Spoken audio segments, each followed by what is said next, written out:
Hashtag sorry, not sorry, but welcome back to season 3. And with a dwellers below, dwellers below.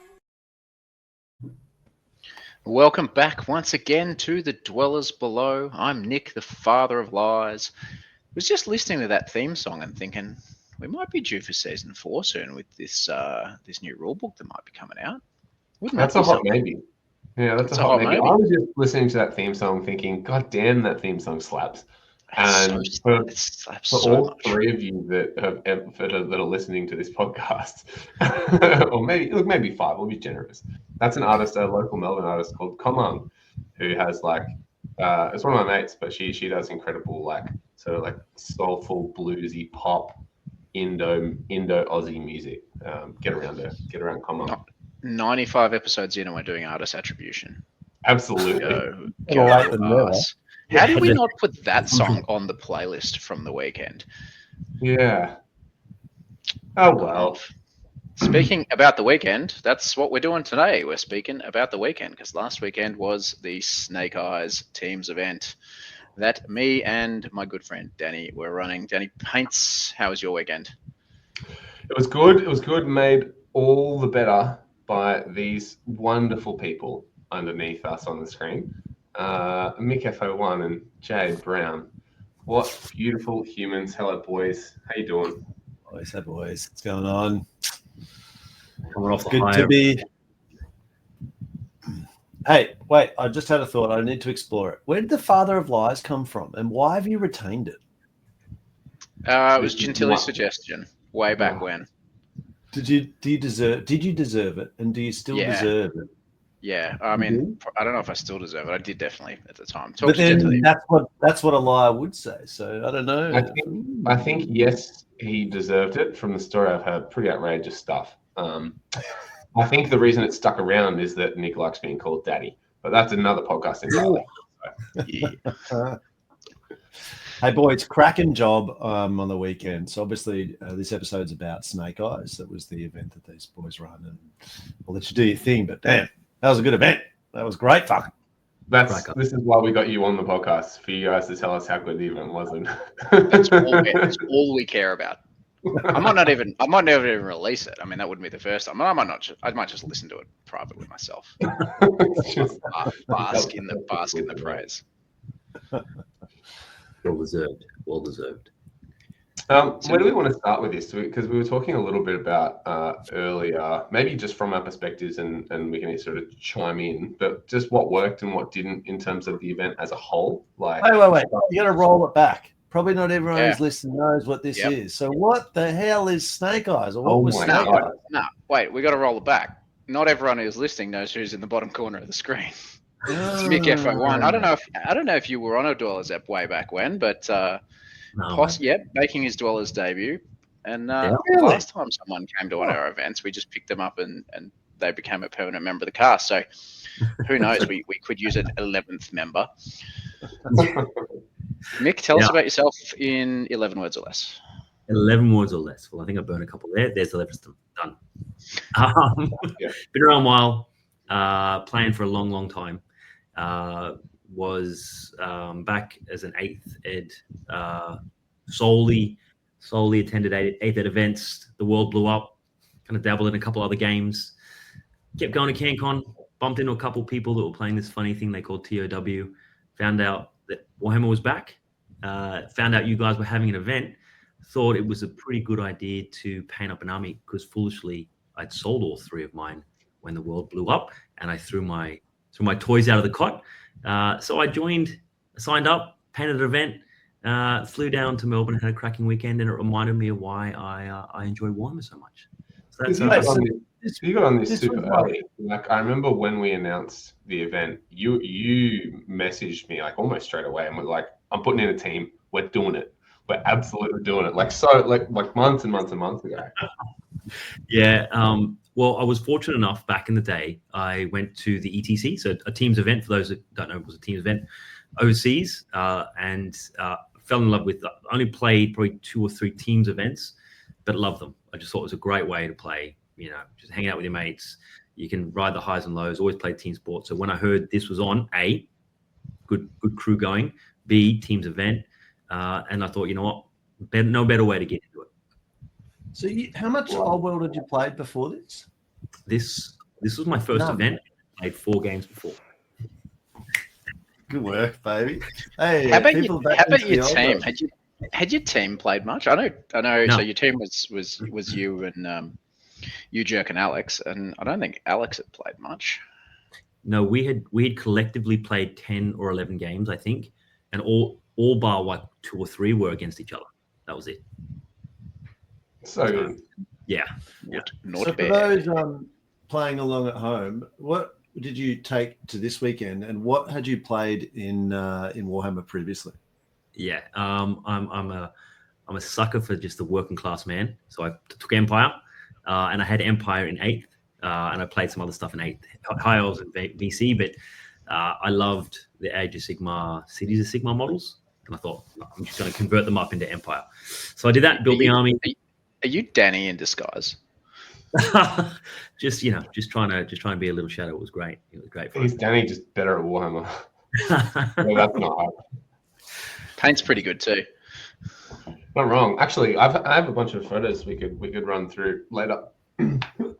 Yeah, it was little teasy tease. It was cool to see people like them, right? Like I just enjoyed painting them and bringing them together. It was cool to get some nice comments. So I appreciated everyone who came up and said something. I mean, you did a cracking job, and the people will see that when the photos go up. There's some good paint on them, their models. So Snake Eyes, what is this? What is this thing? What is this thing that you came down for? What happened, boys? Yeah, well, if you've been living under a rock, because I think it's all we've been talking about for the last few months, was a 5-round 2,000-point team event. We had 14 teams of 3, so 42 players, which I think makes it like the second biggest event in the country. Yep, which today, we were and the biggest event in Victoria. Pretty stoked with. It was in Melbourne, Victoria, in the northern suburbs in Coburg, which a great venue called the Gaming Arena, which is very conveniently near the airport. So we thought we'd push the interstate angle and push as many teams as we could, and yeah, it was a good time. Can I just take a little moment more for the Gaming Arena? It is a great venue, and it doesn't have to be for tournaments, man. They've got how many I don't know how many tables they had, but we were maybe like half of their thing with our 40 players. There's a bar, there's coffees, there's like lounge, you buy your hobby, paint, like amazing venue. Couldn't recommend it more. Yeah, it's wild. They have, I think, 50 or space for like comfortably space for 50 6x4s. And they're not just 6x4s. Every single table is custom made cabinetry that is, a really good height to play on. No one's bending over. They have all the scenery. They have enough scenery there for 50 tables of heaps of different game systems. They've got a bar and a license, like you said, and like a really well lit venue with good toilets, which is so important, and like music playing, a PA system that goes throughout the whole venue. Like Tio's dream. It's such a good venue. Couldn't really ask for more, could you? Couldn't get you off that PA system. Hey man, someone give me a microphone. I'll talk forever. I'm surprised you didn't take the microphone home. I could ask for one thing more. The one thing that I had, not to be a Debbie Downer, and I know this is a huge deal and it affected a lot of people. I just wish there was a garnish on the cocktail. No, they were kind enough to make an event exclusive cocktail for us, which I had such high hopes for, and it was fine. But listen, it could have been special. But that's just. So go check it out, the gaming arena in Coburg. But yeah, the tournament was pretty great, and you two guys, I don't know, I can't praise it enough. And the afterwards, and we'll go through it all, obviously, but the commentary was just the assumed "I'll see you next year," which is always a good sign that you've done something right when interstaters are saying that. Yeah, that's so nice of you to say, Jabe. Did you attended also this tournament? Let's not forget, our listeners may not be aware. You were there. You were there in with my orcs. Representing the home team, in fact. Yeah, the Dwellers B team. We thought we were probably going to lose to the Dwellers who weren't actually playing, but because somehow you'd Gumby or something would go wrong, and then you guys would win, and so we were the B team. Well, they could have played a Gumby round against you guys. It would have been great. Yeah, that would have been pretty good. So and they would have won 100 tournament points. Well, I took Orcs and Goblins, but it was a teams event. And so do you want to talk about the teams aspect, or should we just get stuck into it? Yeah, very briefly, we can sort of touch on that. So it was teams of 3, as I mentioned, 2,000 point games. Now we weren't playing like doubles or like multiple armies on each table. Each round you would pair your armies up and you would play 3 2,000 point games. The restrictions were essentially you could only take one of each force. So 1 Bretonnian army, 1 Tomb King army, 1 Warriors of Chaos army, for example. And then there were some restrictions on magic levels and unique items and stuff across the team. And then the teams did a pairing team captains did a pairing process each round to work out who was playing who, and then you played 3 individual games which all contributed to your team score each round. That's pretty much how it works. So what I'm thinking for this episode, guys, is if you guys want to sort of take us through day 1, sort of maybe a brief overview, and then we'll sort of cover off Saturday night, roll into Sunday, and then maybe just discuss what we liked, what we didn't like, what we think we could do better, what we think worked really well. All right. So teams event, first teams event I've been to, and I got to say I think I prefer it to the single event. So I played with Schmorgan, now known as Morgan, who was going to be our captain Morgan. But then abdicated on the day to Randy. And he did.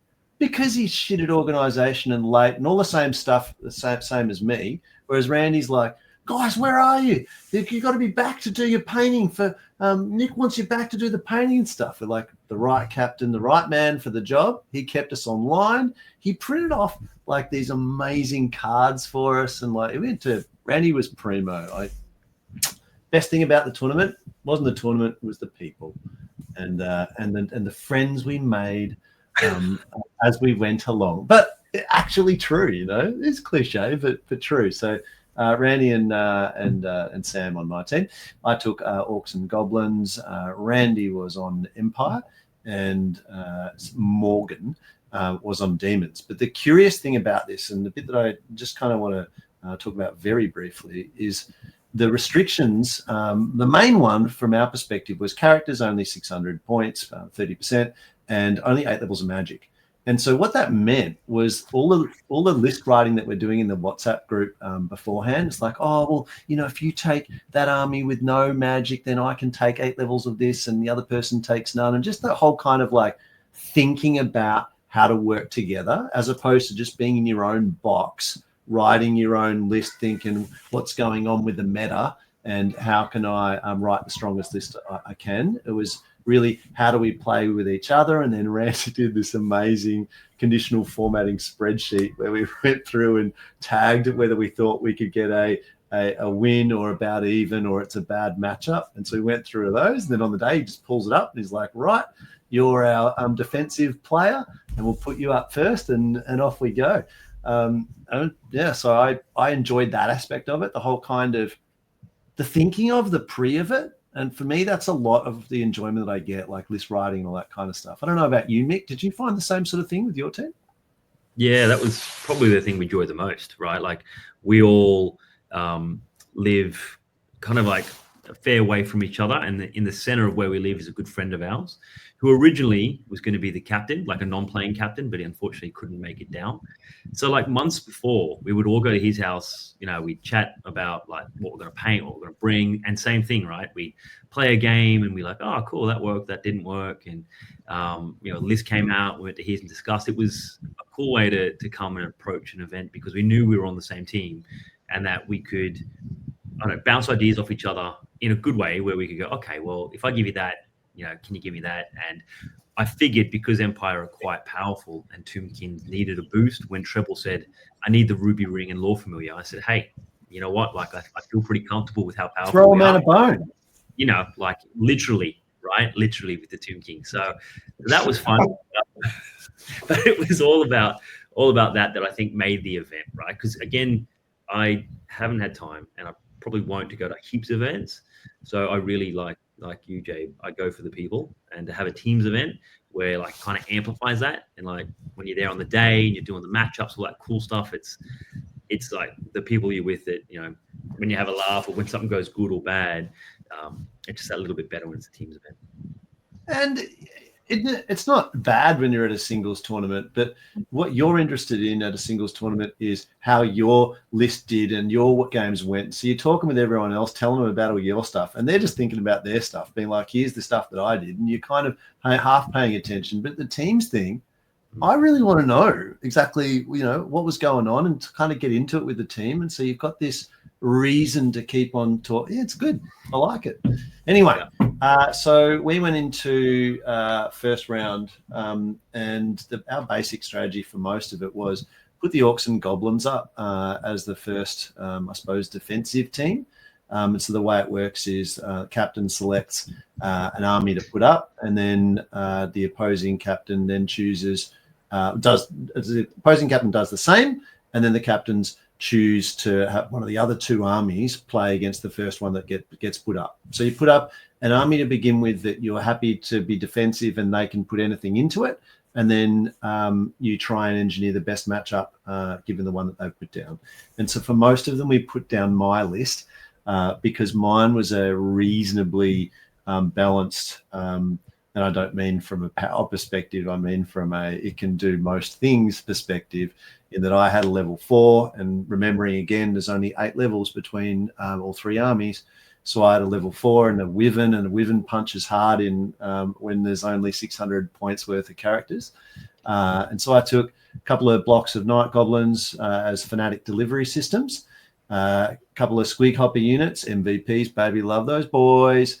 But also the Boar Boys. A couple of Manglers was my spice for the weekend, and a couple of Doom Divers. And so there was enough artillery and kind of random movement, and the fanatics and stuff deal with armor. And so our strategy was I can kind of deal with a lot of the stuff. And going into it, we anticipated that if you can't have as much character allowance, then people are probably going to be bringing big Gribblies and other sort of more special and rare choices.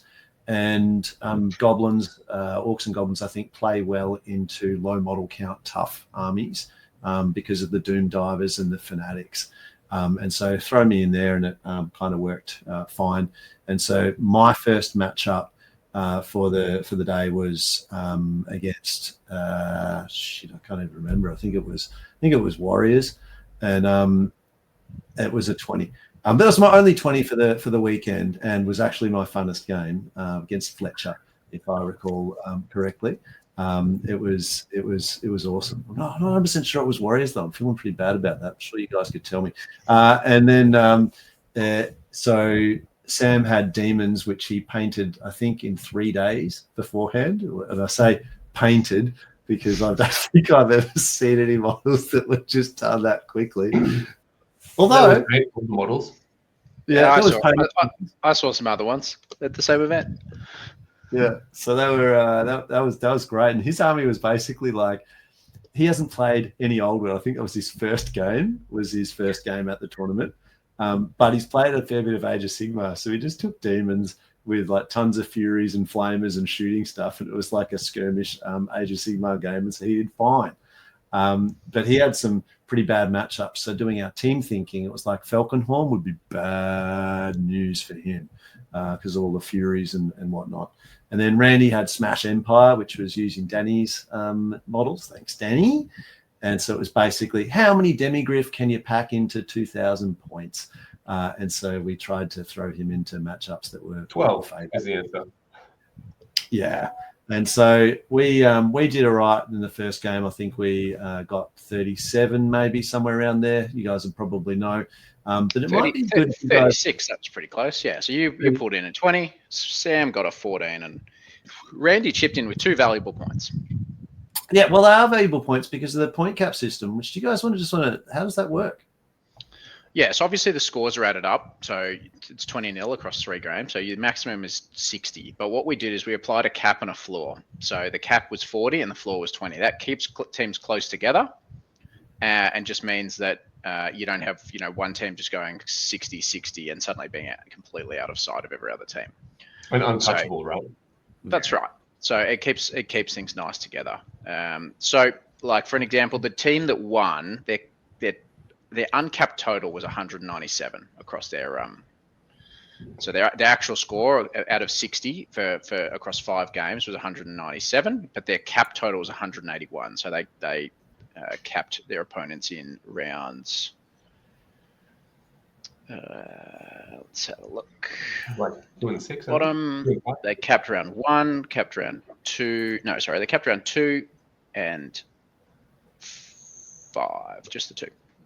But yeah, so they essentially had points taken away from them because they were over the cap in those rounds. So it worked well. It's a really good system, just keeps things close, and then you use the uncapped score as a tiebreaker.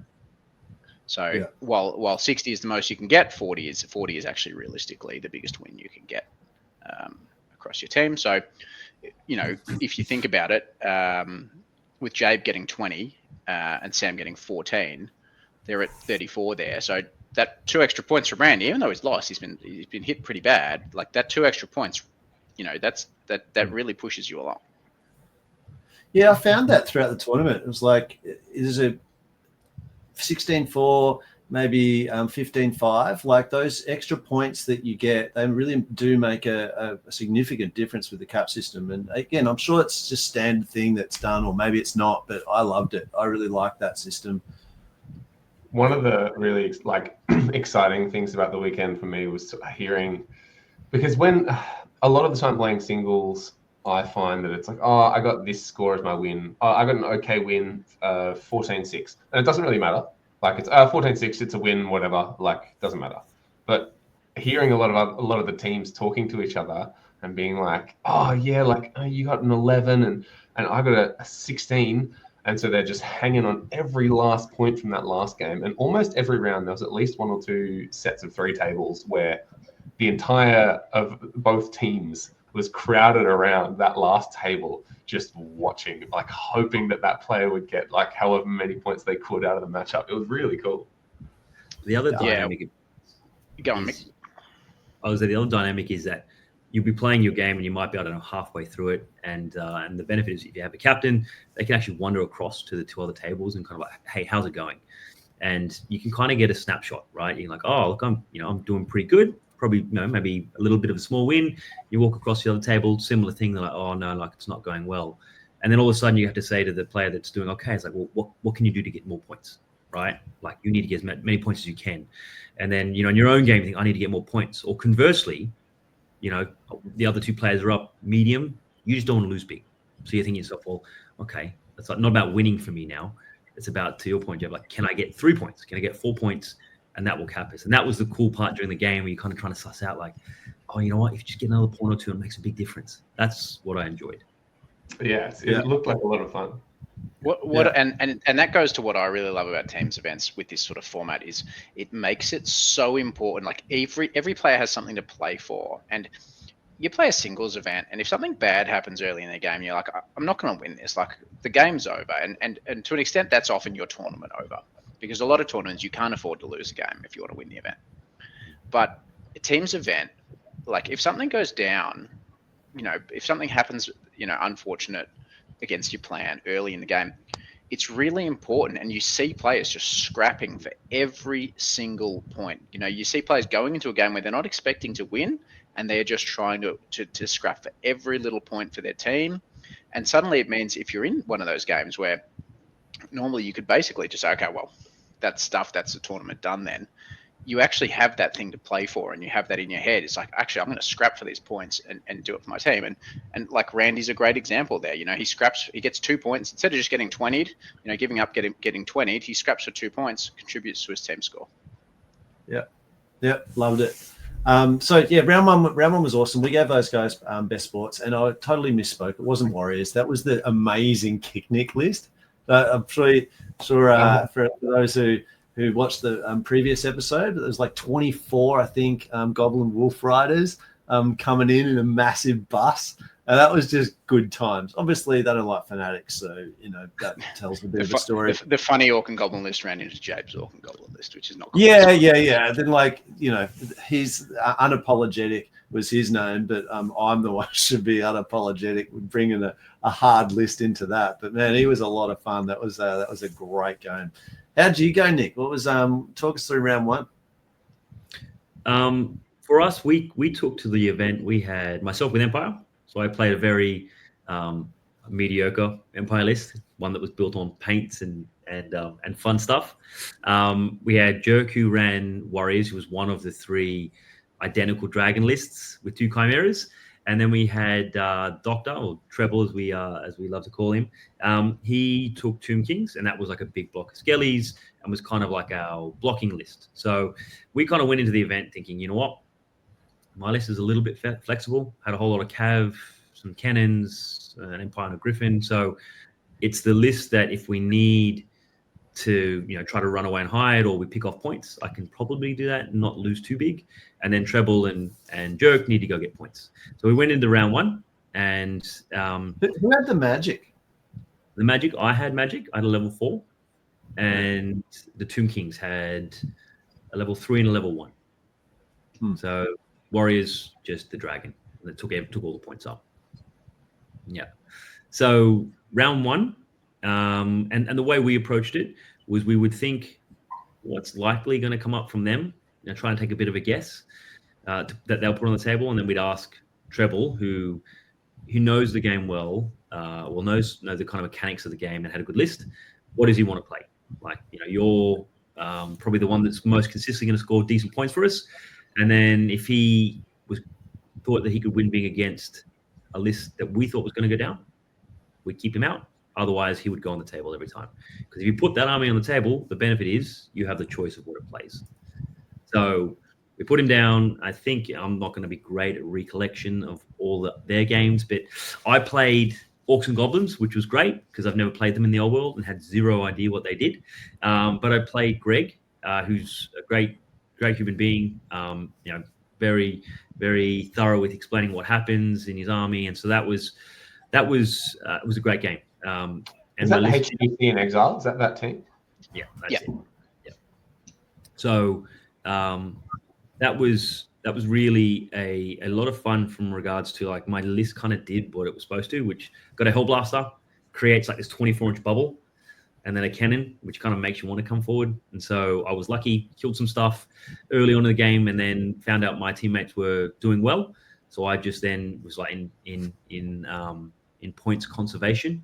And like an example of that, it was right near the end of the game. I had like some demis, a Griffin left alive, and I could either commit those, right, and try and get some more points, but I would then risk losing them and potentially losing the game bigger. Or I could throw my block in there, which is some state troops are 160 points and a cheap level 4. And that 300 points is a lot cheaper than the 500-600 points demis and generals I had to lose. So I thought, you know what? I don't need to get all the points. So I just threw them away. And that's the difference in a team event, right? Like that was a win. Doing that was different. But if I was playing on my own, you're probably guts or glorying it and who knows what happens. Yeah. It's almost like it's another mechanism for having objectives in play. Like it's the same kind of thing where there's a different game going on at the same time. Instead of you've got to capture this space, it's you just need to conserve this amount of points. It's another layer, which is great. Yeah. What interested me about what you said there, Mick, was that straight away we see 2 very different approaches to the pairing process. Randy has kind of gone through a spreadsheet, and they've very much gone, we're going to use Jabe. Jabe's good against everything, like solid against everything, doesn't have bad matchups. We're going to chuck him out first so that no matter what 2 armies he gets put up against, he's not going to be into a bad matchup. Whereas you guys are much more aggressively, like Treble is our guy. He's going to get us the big points for the weekend. So we're going to, as much as possible, try and engineer the process to get him into a matchup where he can get you the points. Exactly. So it's probably a lot more aggressive from you guys, but potentially if Trevor then lands in a bad matchup, your team's in a bit of a spot, right? Yeah. Yeah, and have it once or twice. So you guys capped that round. I think Treble played against Pizza Empire and got 19, and Jerk played in a Warriors of Chaos mirror. Yep. So the two 597 point dragons ran into each other in the second turn. I did see a little bit of that. Jerk rolled up +1 weapon skill and +1 attack on his Lord, so the Lord was hitting on 3s and had an extra attack, and I think he did 8 wounds to the dragon just with the ogre blade straight off the bat. So that was, I think Tim probably did well to pull 5 points out of that. Yeah, that's brutal. Maybe Mick then just roll us straight into round 2 for us. Yep, no worries. So we then played. Again, I'm not going to remember the team's name, but I was fortunate enough to play Lockie in Tomb Kings. So I got matched up against Tomb Kings, and I was probably fortunate that Lockie hasn't played a lot of Tomb Kings because he's a good player, and I think he rocked up as Denny was setting up the army, so it was like a bit of bait and switch on me. Thought I was playing Denny, then playing Lockie, so they got me there. I remember at the start of this game, Mick said very clearly, looks like you have units with ambushes. Is anything ambushing? Are you setting anything up off the table? And I said, no, I'm not going to do that. No, I won't. So just deploy as if that's not happening. I won't do that. And then Lockie came and took over halfway through deployment and was like, yeah, these are going in ambush. This was a bit of a team effort because I did the pairings because Aaron this was Bone Thugs and Chivalry, who we panned for their name not being relevant, and it turns out their name was actually an excellent throwback. But so Aaron was late for the round. He was the captain, so I stepped in and did the pairings, and so I was like, yeah, great. There's all the glory is on me if they pull a win out of this. And I think I had you a bit worried in the pairings, mate. You were frantically running around for a bit. I was confused. You were rushing me. and then Danny rolls in and deploys the army, and then Lockie comes into play it. So the context there was Tom, who was doing us a favor, playing in that team for the weekend. He couldn't play games 2 and 3 on day 1, so Lockie came along and played a couple of games for us, which was great. That was probably my favorite game of the weekend. I just enjoyed playing against Lockie, like just barrel laughs, and it was it wasn't probably a tuned to TK list from what I observed. I don't know a whole lot about it. Yeah, not really. Didn't seem very tuned, and it kind of came down to just being patient. I think Lockie got a little aggressive with his Necrosphinx. I just kind of baited him out a little bit. And then he kept, and again, I'm new to the edition. He had a chariot and a bunch of skellies and was like marching them towards my demigriffs. And I'm like, there must be a catch here. He's clearly doing something that is scary and I shouldn't charge that. So I waited 4 turns and then realized that maybe backed away every single turn. Yeah. And then turn 4, I'm like, you know what? I think Demis and a Griffin should be all right. And then proceeded to smoke that unit in like 1 or 2 turns. And then I got 15. Isn't it funny when you're playing a game and your psychology for the first like 2 or 3 turns is like, oh, no, I don't think I go well into that. That doesn't happen. And then something happens in the game and you're like, oh, well, now I'll go in. And then you go in and you're like, oh, I could have just done that all along. Like, yeah, where was that 3 turns ago? Yeah. I said to Lockie, I said, was there a trick there that you had to set up for me? He's like, no.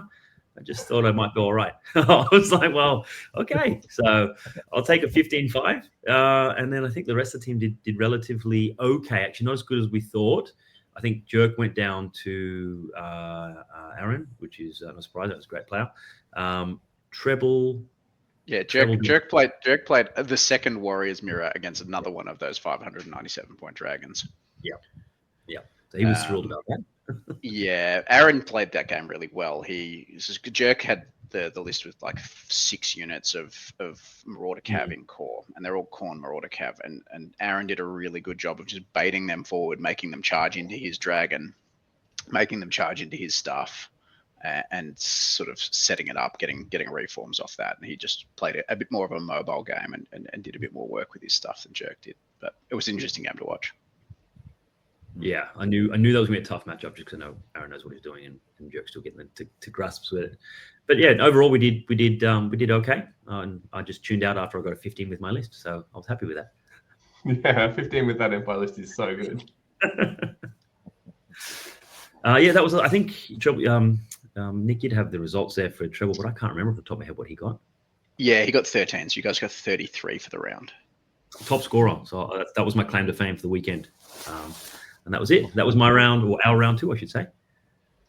So, yeah, well, see, we could have been the Dwellers B. So, like Lockie was playing, they could have ended up being the Dwellers A. But we matched into the wrong type of threesome, which was the disgusting lists of Actor and Jamie and Bucket, those filth mongers. And so this was like hard as nails Brett's, which have a very good list under this comp because they don't need magic and they can fit 2 pretty good characters into 600, and they've got Lepeg Knights. So there was that, and then Actor had his amazingly modelled and painted Tomb Kings. So there was 85 skeleton archers in a big block with the poison stuff, plus a dragon with a caster on it doing the regen wounds, and another mortuary priest doing regen wounds, and then a sweet block. And I haven't really played that much against Tomb Kings. In fact, this is my second game. But I do really like... Did you play, Jabe? Hey? Which of these armies did you play? I played against Actor. Yeah, and so he had this sweet block of 8 Ashabti with great bows, and I haven't played them much, but they can do work. So I matched into Actor. We didn't get the pairings so well on this one.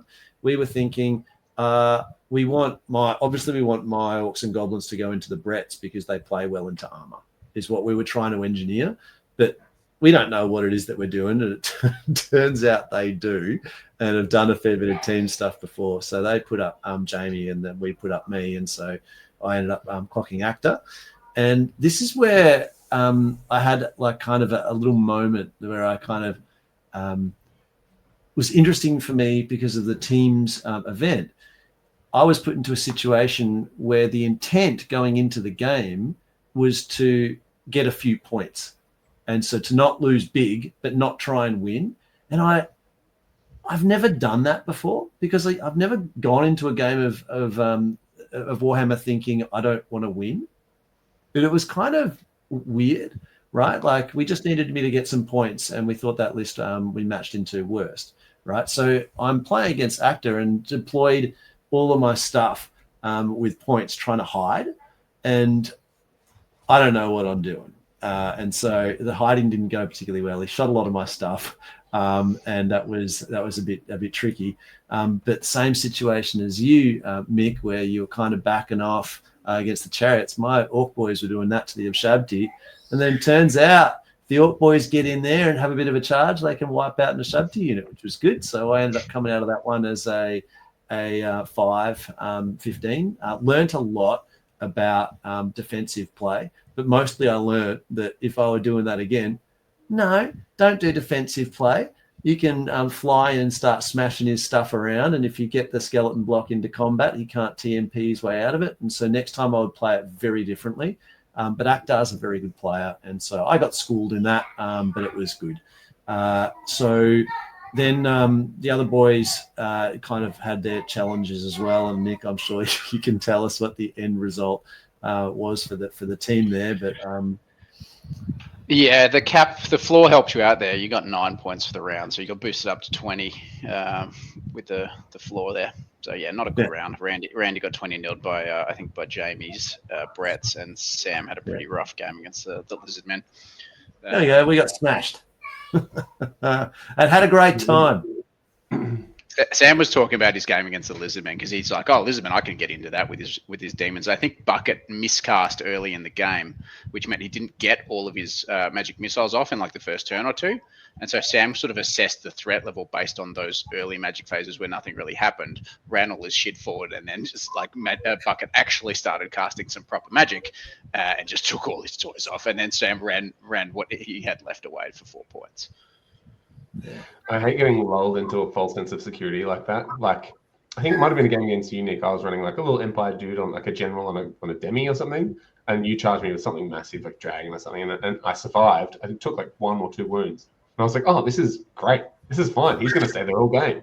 This is going to be the best. That is not the case. Like you just roll real hot once and sets up bad expectations. That's right. And then by obviously game 3, everyone's buggered and brains are leaking out your ears. How the Dwellers B team go there, Jabe?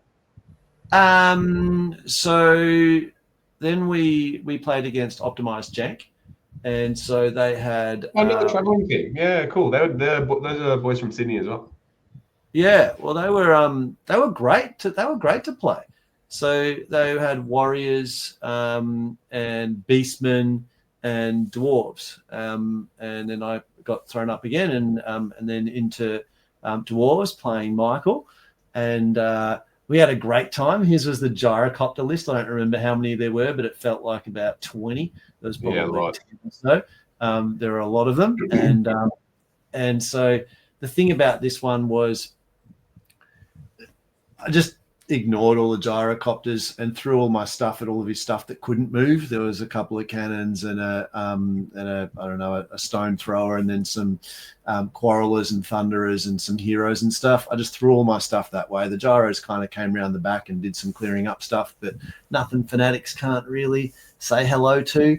And then shoot off a few things with the Doom Divers, and then run in, capture all of the big points, and jobs are good and game's done.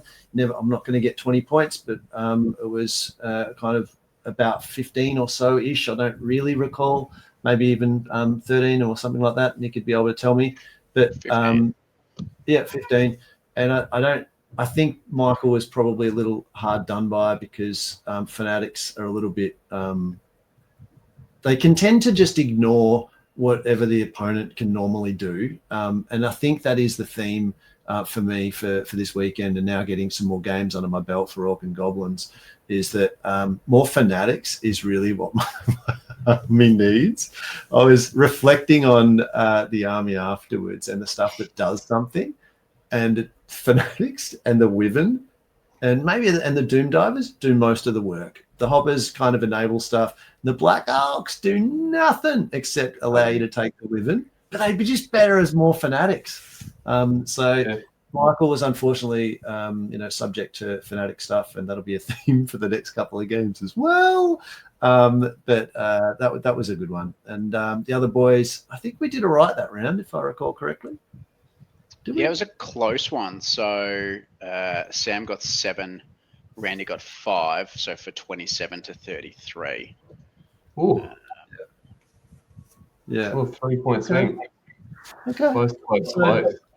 Yeah, and so that was good. Those boys were great. So I'm glad they came down, and it was good. Yeah, me too. It was really cool. It's cool to have. I think it was 3 traveling teams.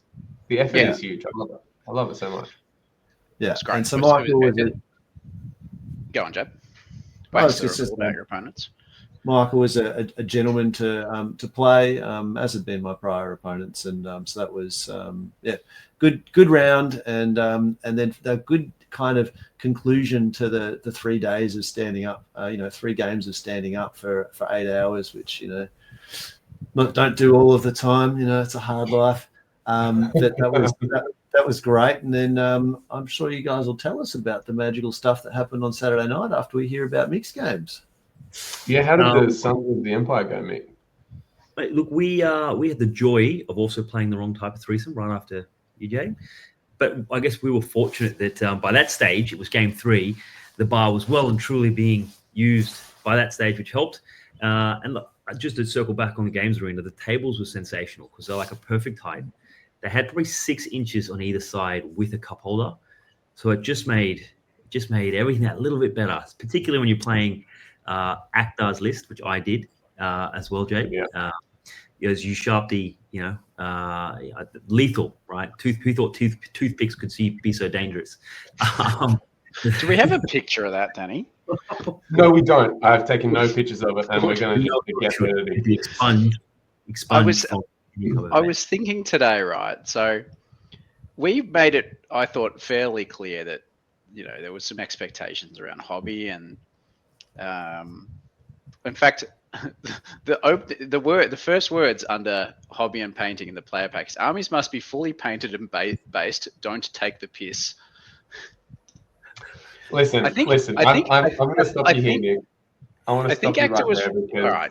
I've listened to Old World Fanatics, who live streamed Monday, Old World Behemoths, who just released a net Monday as well, all this week, all talking about our event, and they've all just ragged on Actor so hard. So I think he's had enough. No. Because we love him. There is no too much ragging on Actor for that. That was just disgusting. He definitely was taking the piss. And I'll be straight up, like, it put me in a spot I didn't like being in because, like, Ak and I go way back. Like, we've been playing for years. We did 4 ETCs together. He's come down from New South Wales for the event. And if I'd known he was using that beforehand, I'd have told him he couldn't use it. It's also a teams event. So if I disqualify him, then I'm disqualifying his entire team, essentially. So it put me in a spot where I didn't really want to allow that army to be used because I frankly thought it was unacceptable. The toothpicks on the crypt horrors, like, that doesn't make them look like a shabti. I'm sorry. Like, just not even fucking slightly. So, like, it's a line in the sand. Like, that is not going to be accepted next year. And if someone turns up with something like that, it will be rejected. Unfortunately, we don't have a picture of it because I would probably put a picture of it in the player pack and say this is not acceptable. So if someone, in fact, a shout out, if someone's got a picture of Actor's army, please send me the picture either on the Dwellers Facebook or whatever, because it's going in the players pack with a big "do not do this" sign. Because I'll crack down on that next year. But, like, it put me in a spot I didn't like to be in because I think we were.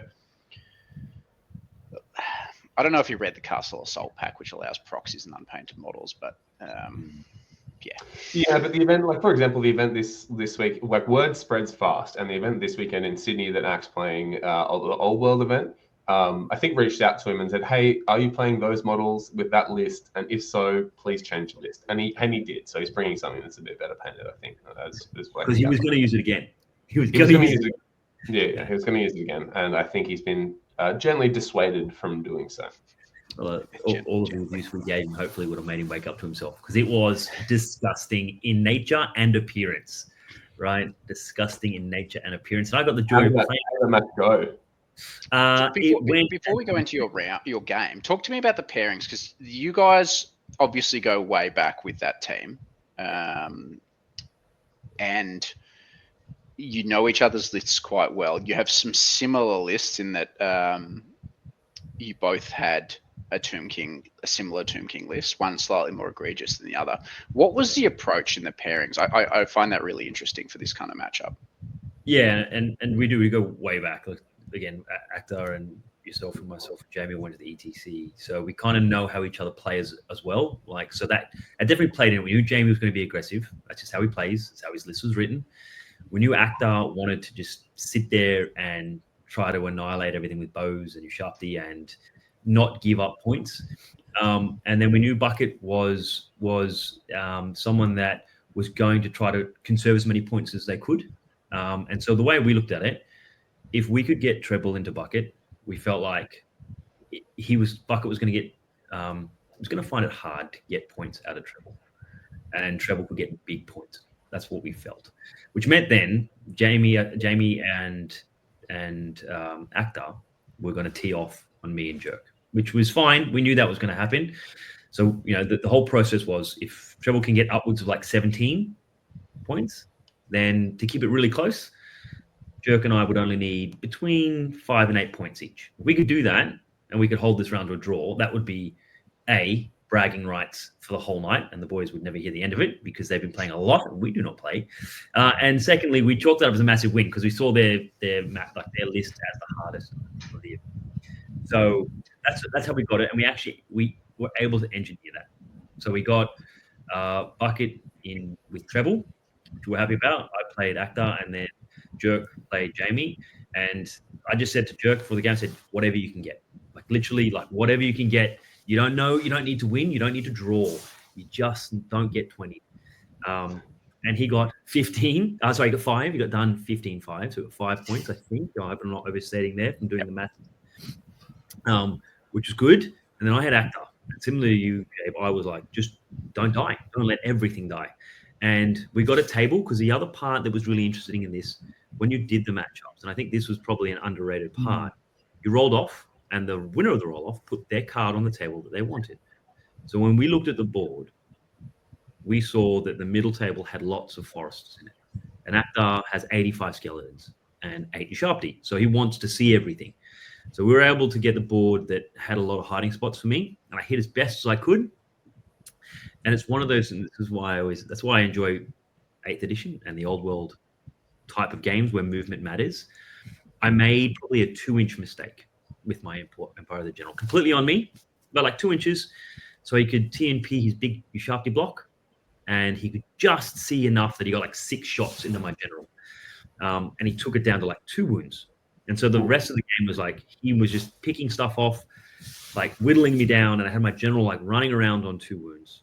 And the last 2 turns of the game, I was going down, but I'm like, you know what? If I can keep my general alive, I'm going to get 5 to 6 points. And we have a chance of winning this. So I looked over, checked on treble, and he's like, yeah, I'm going up big. So I just had to cast Arcane Urgency once in 2 turns in a row. Just once. I need 6 on the dice. First roll's a 5. So I'm like, that's not good. So luckily, I got lucky. He like fluffed some of his rolls, and I got 1 wound on the General of the Empire.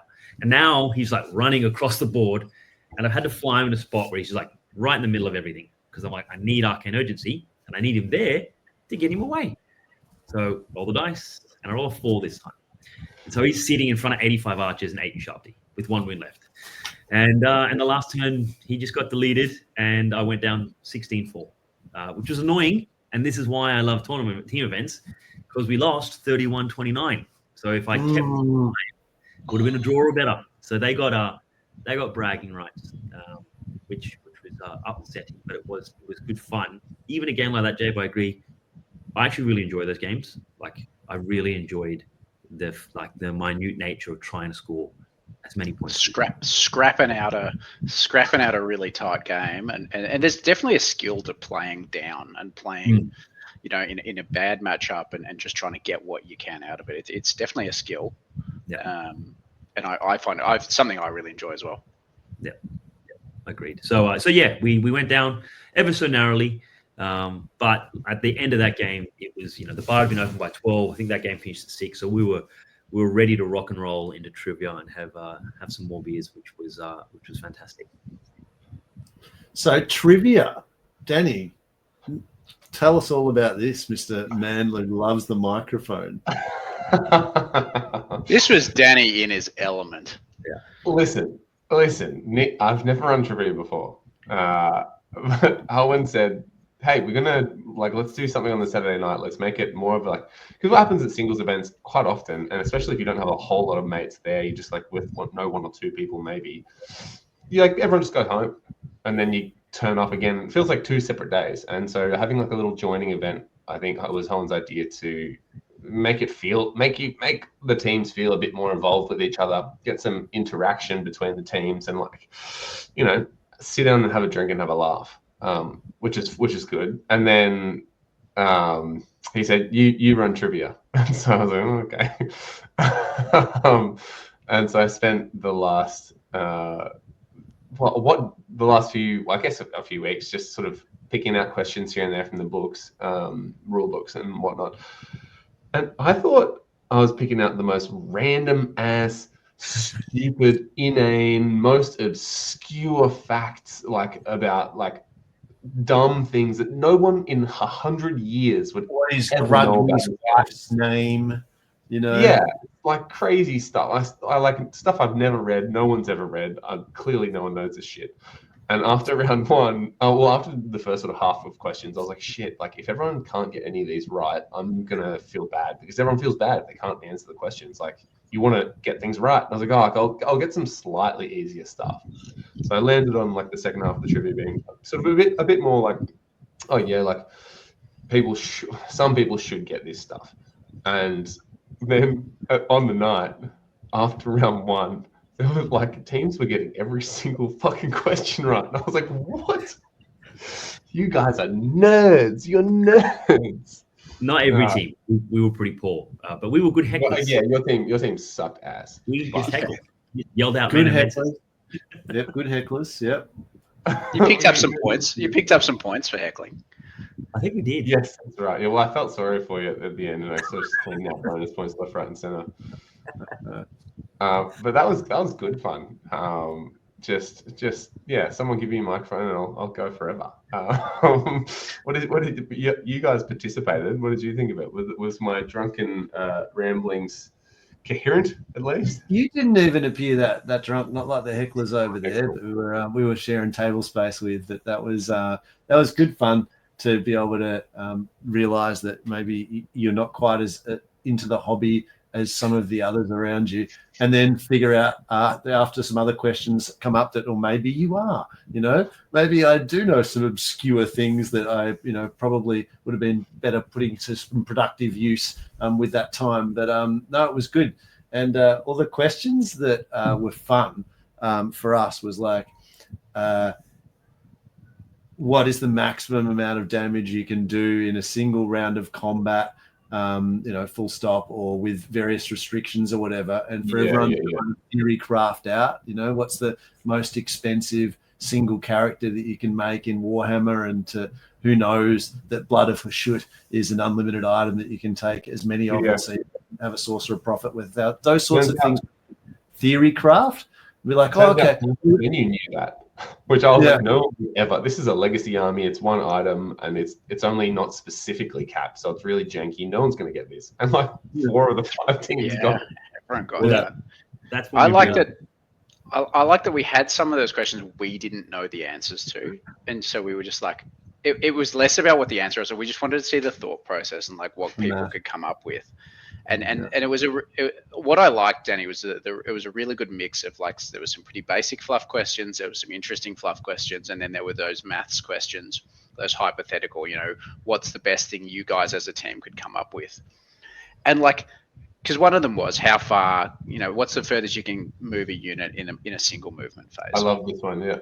And I love this one because like we'd been sort of spitballing, you could do this and then this and then this, and then the guys who came up with it, I think it was the Hampton crew that came up with the answer in the end, was that it was so good. You triple march, just whatever your unit is, you triple march it with the with drilled and the demonology fly spell. But then the bit that no one else got was that you land within range of, I think it's Phantasmagoria. Yeah. Which makes you take a panic check in your own movement phase. Yeah.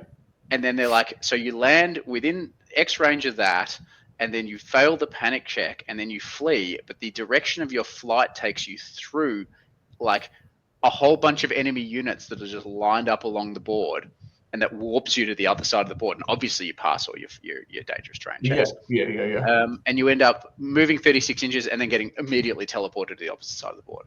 It was really cool. It was something we hadn't even thought of, which was very, it was good. And as soon as they said that, you could see all the other teams who was like fiercely competing. It was like, oh yeah, no, we can't beat that. We're out of our depth. That's when we were like, maybe 21 inches, and then the answer was like 4 board lengths. And we're like, we don't know this game.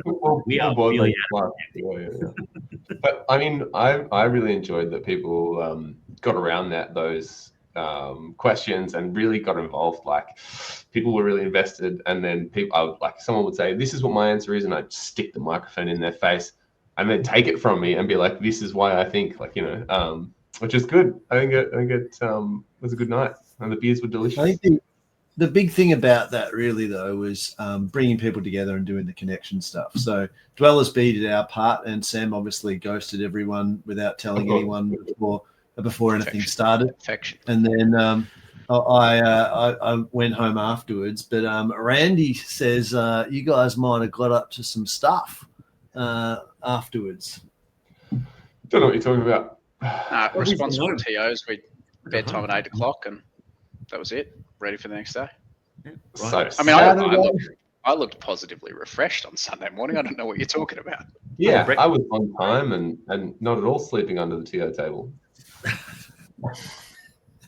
I can't imagine what this version is going to cast. You guys look so regretful. That was great. Happens if you don't sleep at all, huh? You walk past the mirror and like that. This is not me. This is shambles. I'm a shambles right now. That's yeah. Well, there were some regrets in the morning, but short-term regrets because now I don't regret it at all. I had a great time. Well, that was the other big thing. We had a house of like 7 of us from like different states. I think we had in the one house we had like Queensland, Victoria, and New South Wales, and there was like 7 of us in it. So again, like the whole teams event brings everyone together. You end up like 2 teams stayed together. A couple of people came back, had some drinks. Some people got carried away on a pool table. One person got carried away on a pool table, which there's footage of, which was terrifying and funny at the same time. So it was a very, very good night. And then we discovered that the Airbnb we're staying at just had bottles of alcohol laying around. Which that was so random. They're not locked up. I'm pretty sure it says in the bylaws that's your alcohol now, which we liberally decided to take, which didn't help me in the morning. Did not help me in the morning at all. That was when it all went down. I tell you what helped me in the morning. I was sharing a room with Mick. Mick gets up to get a shower, and he's in the shower for like half an hour. And there's one shower downstairs, and I'm like, fuck, man, I got to get up. I got to get to the event. Like, dude, come on. So I get in the shower, and I had a couple of minutes to have a shower, but it was stone cold. Like, there was not a single molecule of heated water in that water tank. And you know what? I reckon that fucking helped. It would help you. That's why I did it for you. I didn't want to be okay. It was not enjoyable at the time, but I reckon that got my brain unscrambled a bit because Mick, you might have single-handedly saved the entire event with that long shower because I don't know. I don't want to know what he was doing in there, but he was trying to wait for it to get cold. In his drunken stupor, he was waiting for a cold shower. Just half an hour for the water to go cold. For fuck's sake! Hurt myself waiting for a cold shower. Exactly. Jabe gets it. See, Mick, I think you saved the event there because I got home very late and then set my alarm for the time it would take me to travel to the venue. Woke up to that alarm, looked at the time, and thought to myself, just like my 2 brain cells knocking together at that point, said, Nick is staying in a house with 7 people that have to go to the event on time. I'm just by myself. So if I'm like, Nick is most likely going to be on time. So it doesn't really matter if I'm a little bit late. And then I went back to sleep for like another half an hour. That was a rough Uber ride there. But we got there on time. We did. On time. We did. Which brings us. I was real thankful that all I had to do was read the pairings out, and then I could just relax for 3 hours. Like I was like, this is it. Playing's your problem. That brings us to day 2, and so I'll kick off if that's all right, boys. So we played against Team Necrochunda, and great name, I like it. And so I played against Ben, who was playing Bretonians. The first time I've ever played Bretonians. And it was, the 2 killy lords, one with the killing blow, one with the multi-wound, with all their ablative wounds of Pegasus Knights that see 360 and can just charge whatever they like.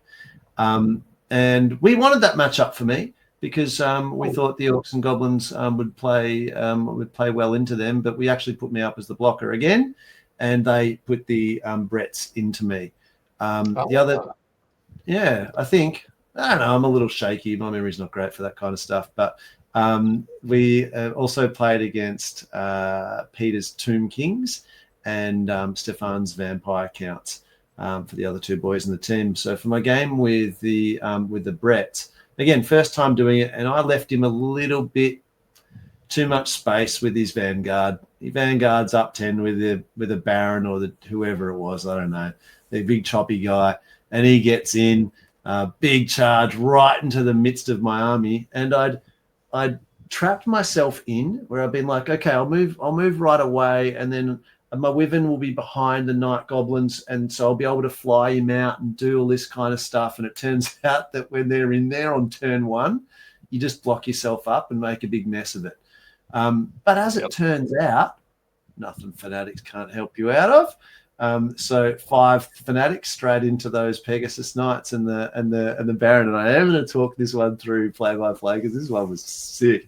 So the fanatics go through and they can't quite do enough. The first few fanatics just didn't do anything. Well, rolled like 1 or 2 hits or whatever.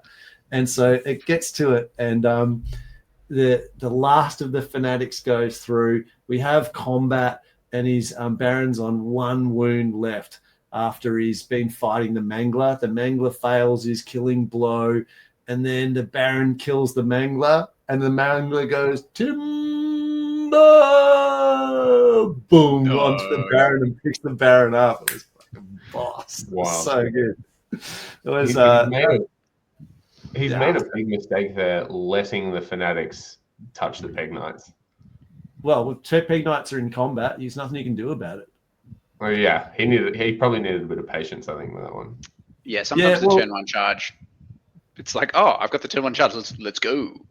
Well, Ben was playing for having a good time and seeing what's up, and so just kind of rolling in, and he kind of knew what he was doing, and that he wasn't.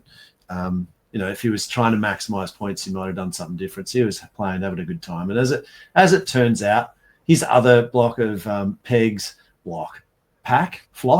other flock of pegs ended up eating most of the stuff in my army. And I think I ended up walking out of that one with 9. And some experience playing against Bretonians and the lovely gentleman who was Ben. I thoroughly enjoyed playing. We had great fun laughing at the Orc and Goblin shenanigans, and so I really enjoyed that. And as far as the round goes, I think that one were we about even on that one as well, I think? Nah, not even close. This was when Randy fired up and got 19 points. So Randy went 2-0-5, 19. Yes.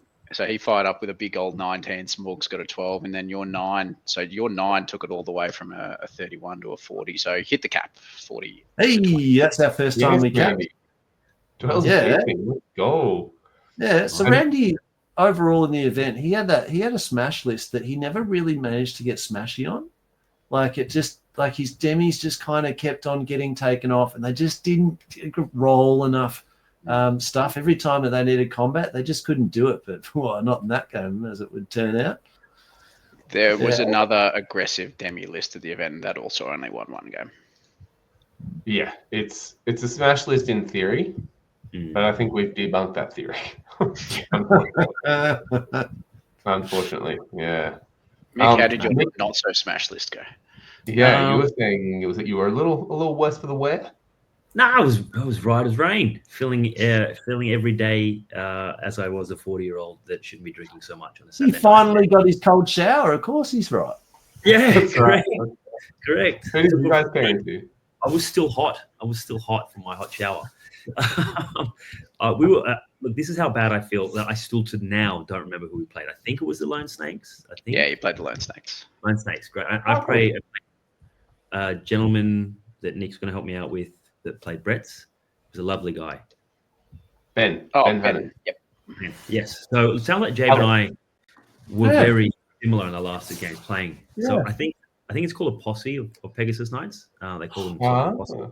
Yeah, posse of Pegasus Knights. So I was playing a posse, 2 posse of Pegasus Knights. Got matched up against the Bretts, and this is the first time I'd played them. Obviously heard. Don't tell me you got turn 1 charged as well. No. I kind of screened with some like my own vanguarding and made him a little bit nervous. I think about wasting a turn charging stuff he didn't want to.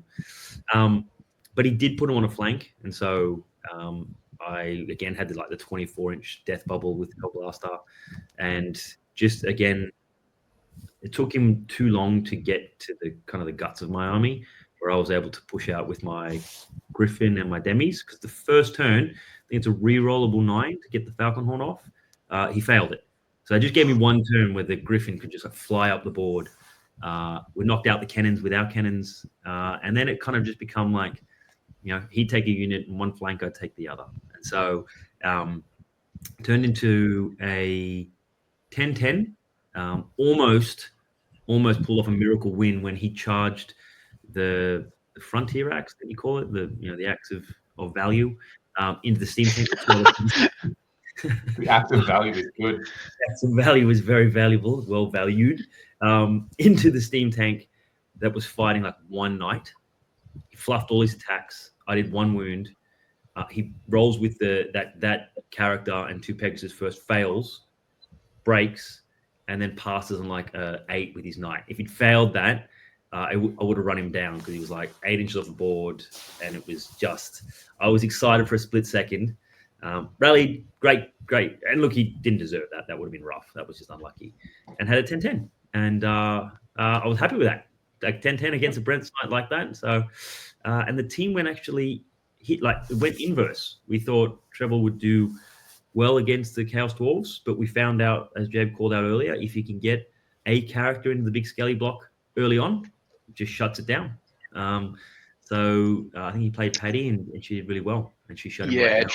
Treble didn't realize that the 2 Iron Demons are immune to both Killing Blow and Heroic Killing Blow, so they don't match up super well for the Necrosphinxes, and he found that out when they were fighting the Necrosphinxes. Ouch. Yeah. Mick, can I just ask you? You said you threw the Griffin up. You got 1 turn with the Falcon Horde, didn't go off, and so you went up and tried to hunt war machines and whatnot. Were you not scared of just getting popped by his lords? They were on the other side. Like he rolled them on the flank, and I set my Griffin on the other flank. So by the time he kind of went like rotated the table, and because I had the ability to fly that first turn, I was able to jump right up on the other side, and there was a forest which also blocked it. So I think it just like my list is it gives you lots of targets to charge, and you kind of get bogged down killing stuff that's worth 150 points.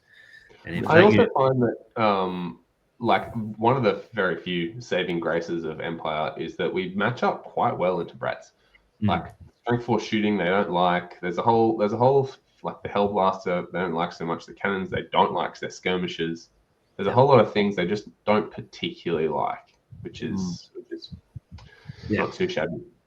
But so we at the end, Mick, I had a situation where it was my Wyvern only had a couple of wounds left, and I had to decide and went to Captain Randy and was like, okay, so do I throw a Wyvern into a Heroic Killing Blow Lord, or do we need to conserve points? And Randy's like, oh, fuck it, go for it, man. If you want to do it, let's Orky time on. And did rough math. And because he's got 2 re-rolls with their Heroic Killing Blow item per round, he can do some work, but it still only worked out as about a 30% chance he'd kill the Wyvern. So I threw it in and then got Killing Blowed, obviously. But it happened 100%. No, it's we had a similar scenario where Treble, we could see Treble was not doing as well as we thought. I could see kind of like a mid-score round for my game, and we looked over at Jerk, who was playing a big VC block, who we didn't think he'd go that well against. Not bad, but we didn't think it was a great matchup. And I look over, and this VC's got a massive block, and in this block, Jerk had managed to get both Chimeras, the Warpfire Dragon, and his Dragon. I think the guy played against made the mistake of like charging in the Abyssal Terror. He had like a doppelganger character. I don't know well enough, but a character that would have done work against the Dragon, whiffed the 1 round, and then Jerk's like, well, I'm just going to combat res you out, and just wipe the floor with a whole lot of skellies and popped the Abyssal Terror guy and won like 19-1 or something. Yeah, 19. Right. 19 to Jerk, scrappy 6 from Treble. Yep. In a matchup that went bad, and then the 10 from you to give you guys 35 points. And that was a big win that round, because there was at that point there was sort of 4 teams, certainly for the battle rankings, there was 4 teams shaping up who were in with a shot. There was the wrong type of threesome who you'd already played. There was you guys, and then there was AOS died for this, and the Lone Snakes. And so neither you nor wrong type of threesome had played either of those 2 teams. So it was pretty clear that you were likely to play the Lone Snakes, and then in the last round play AOS died for this, and the wrong type of threesome were going to do the reverse. They were playing AOS died for this in round 4, and they were very likely to play Lone Snakes in round 5. So to get a 35 to 25 win, like that was massive, because that was against direct opposition for the playing off for the title. Yeah, we were really happy with that. Really pumped with that.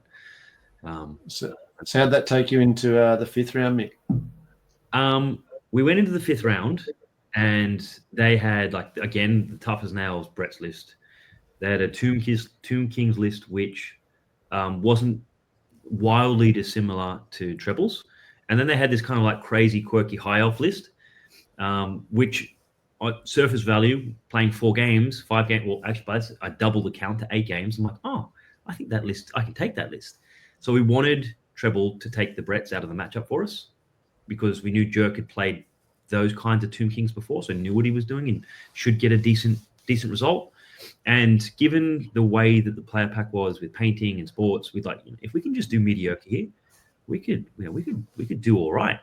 And I got the high elves, so I'm like, okay, no pressure, but like that's the list that we should be able to get some points out of. And I proceeded to set up, and the guy I played against was a legend, and he's walking me through all these things, and a lot of it starts mentioning like strength 4, AP1 or neg 1 bow shots at 30 inches. I'm like, that's not that good for me. And then I don't roll up fireball, and I'm like, that's also not that good for me. And then he's got this white lions he had like a special army, and I'm like, okay, white lion skirmishes, this will be great. And then so I'm deploying my army. I'm a bit aggressive with my knights, and first turn he had in one of his units a champion that had a bolt thrower bow, and I'd land up my knights in like a line because I had drilled. So he's like, okay, no problems, and just went straight through that line of knights. And I'm like, oh, that sucks. And then his white lions start shooting strength 4 bows. And I'm like, what are the white lions doing shooting bows? I said, what is happening? And I'm all of a sudden like, I'm deployed on the back line thinking, far out, this is not good. You had like, full backboarded it. Like, apart from, you had your knights high up on the wings, which I think you did most games because they're drilled, they're pretty quick, but you were just backboard edge, like, I'm the gun line here, I'm going to shoot you. You're an aggressive high off list with a dragon and lots of white lines. Like, this is 8th ed. I've seen this in 8th ed. Like, I know how this plays out. Yeah, 100%. And I was like, I think I came over, and I think it was probably in turn 2 or 3, and you'd started trying to move stuff forward, and I was just like, you've figured out that you're not the gun line here, haven't you? You said that. You're like, and now you figured out you're not the gun line. I'm like, yeah, this is bad, man. This is really bad. Found out, I didn't know that chariots can march. So those white line chariots, they're actually a bit scary, and they were a lot quicker than I was anticipating them. But the saving grace was he parked his dragon on the other side of the board to my cannons and my steam tank, and he'd come around a flank hidden by a forest, and I put a unit of knights there, and I put it on the board edge, and I thought, you know what? You can have that knights if you want, because you're either going to charge them, wipe them, and then going to have to wear a round of shooting, or you're going to have to charge off the board, and that takes you out of the charging for another turn. And he had this saying where he'd you fucking got him. Like, Ryan is a legend. He's like absolute, like, again, goes way back, has been playing different games, different events. Like, he's such an awesome dude, and the spirit that he plays in, like, he's always super up and about. And I think Danny had a list of his sayings that he was writing down throughout the weekend. Yeah. So it was round 1, I think, and this was like early on a Saturday morning. I'm not usually awake. And like, Ryan's just got the charisma on turned up to 11. Like, I'm just hearing shit coming from that table. Like, he's the one who's like, oh, you've got a unit over there. Okay. And Ryan's like, we out here denying flanks, baby. Let's go. Yeah, that's exactly how he was. And you just rampantly took advantage of this. Like, you rampantly sucked him in. It was perfection.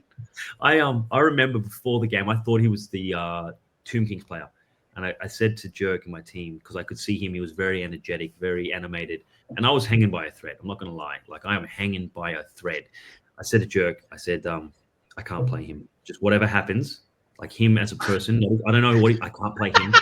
I don't have the energy to be able to match that. And he's like, no worries, no, we won't match you up. I said, just like, I think he's TK, like, just don't give me the TK. I'll have the high elves. Got the high elves, and then he's like, oh, by the way, he's the high elves. And I was like, I just can't. So it was about this point of the game. I think it's turn 4, and one of his sayings, like, I think it was, I'm gonna mispronounce it. Like, it's like, fuck it, let's ball, or we ball, or something. Fuck it, we balling. Yeah, fuck it, we balling. And he took the charge, wiped the knights, and had the decision to go off the board or to wear Like all of my shooting was there, right? And I'm like, it's 8th edition, right? Like you can kill a dragon in one turn of shooting. That's not that hard. And he's like, no, fuck it, we ball, and left the dragon there. And then I'm like, okay, so what have you got for protection? He's like, oh, I got an armor save, I got a ward save, I got a regen save. And I'm like, you get all those, don't you? He's like, yeah. And I'm like, okay. He's like, and I have one save that's a 2-up ward. And at this point, I'm like, this is bad. This is bad. Like I've greatly exaggerated my skills here. So I take my first cannon, I shoot, and I wound. Fails his ward. Doesn't take the 2-up ward. 3 wounds. This is a steam tank cannon. Okay, cool. Next, hit, wound with the cannon. Fails his saves. Fails his ward saves. How many wounds? 3 + 1, 4 wounds. I've just done 7 wounds. I was like, yeah, okay, these aren't that bad.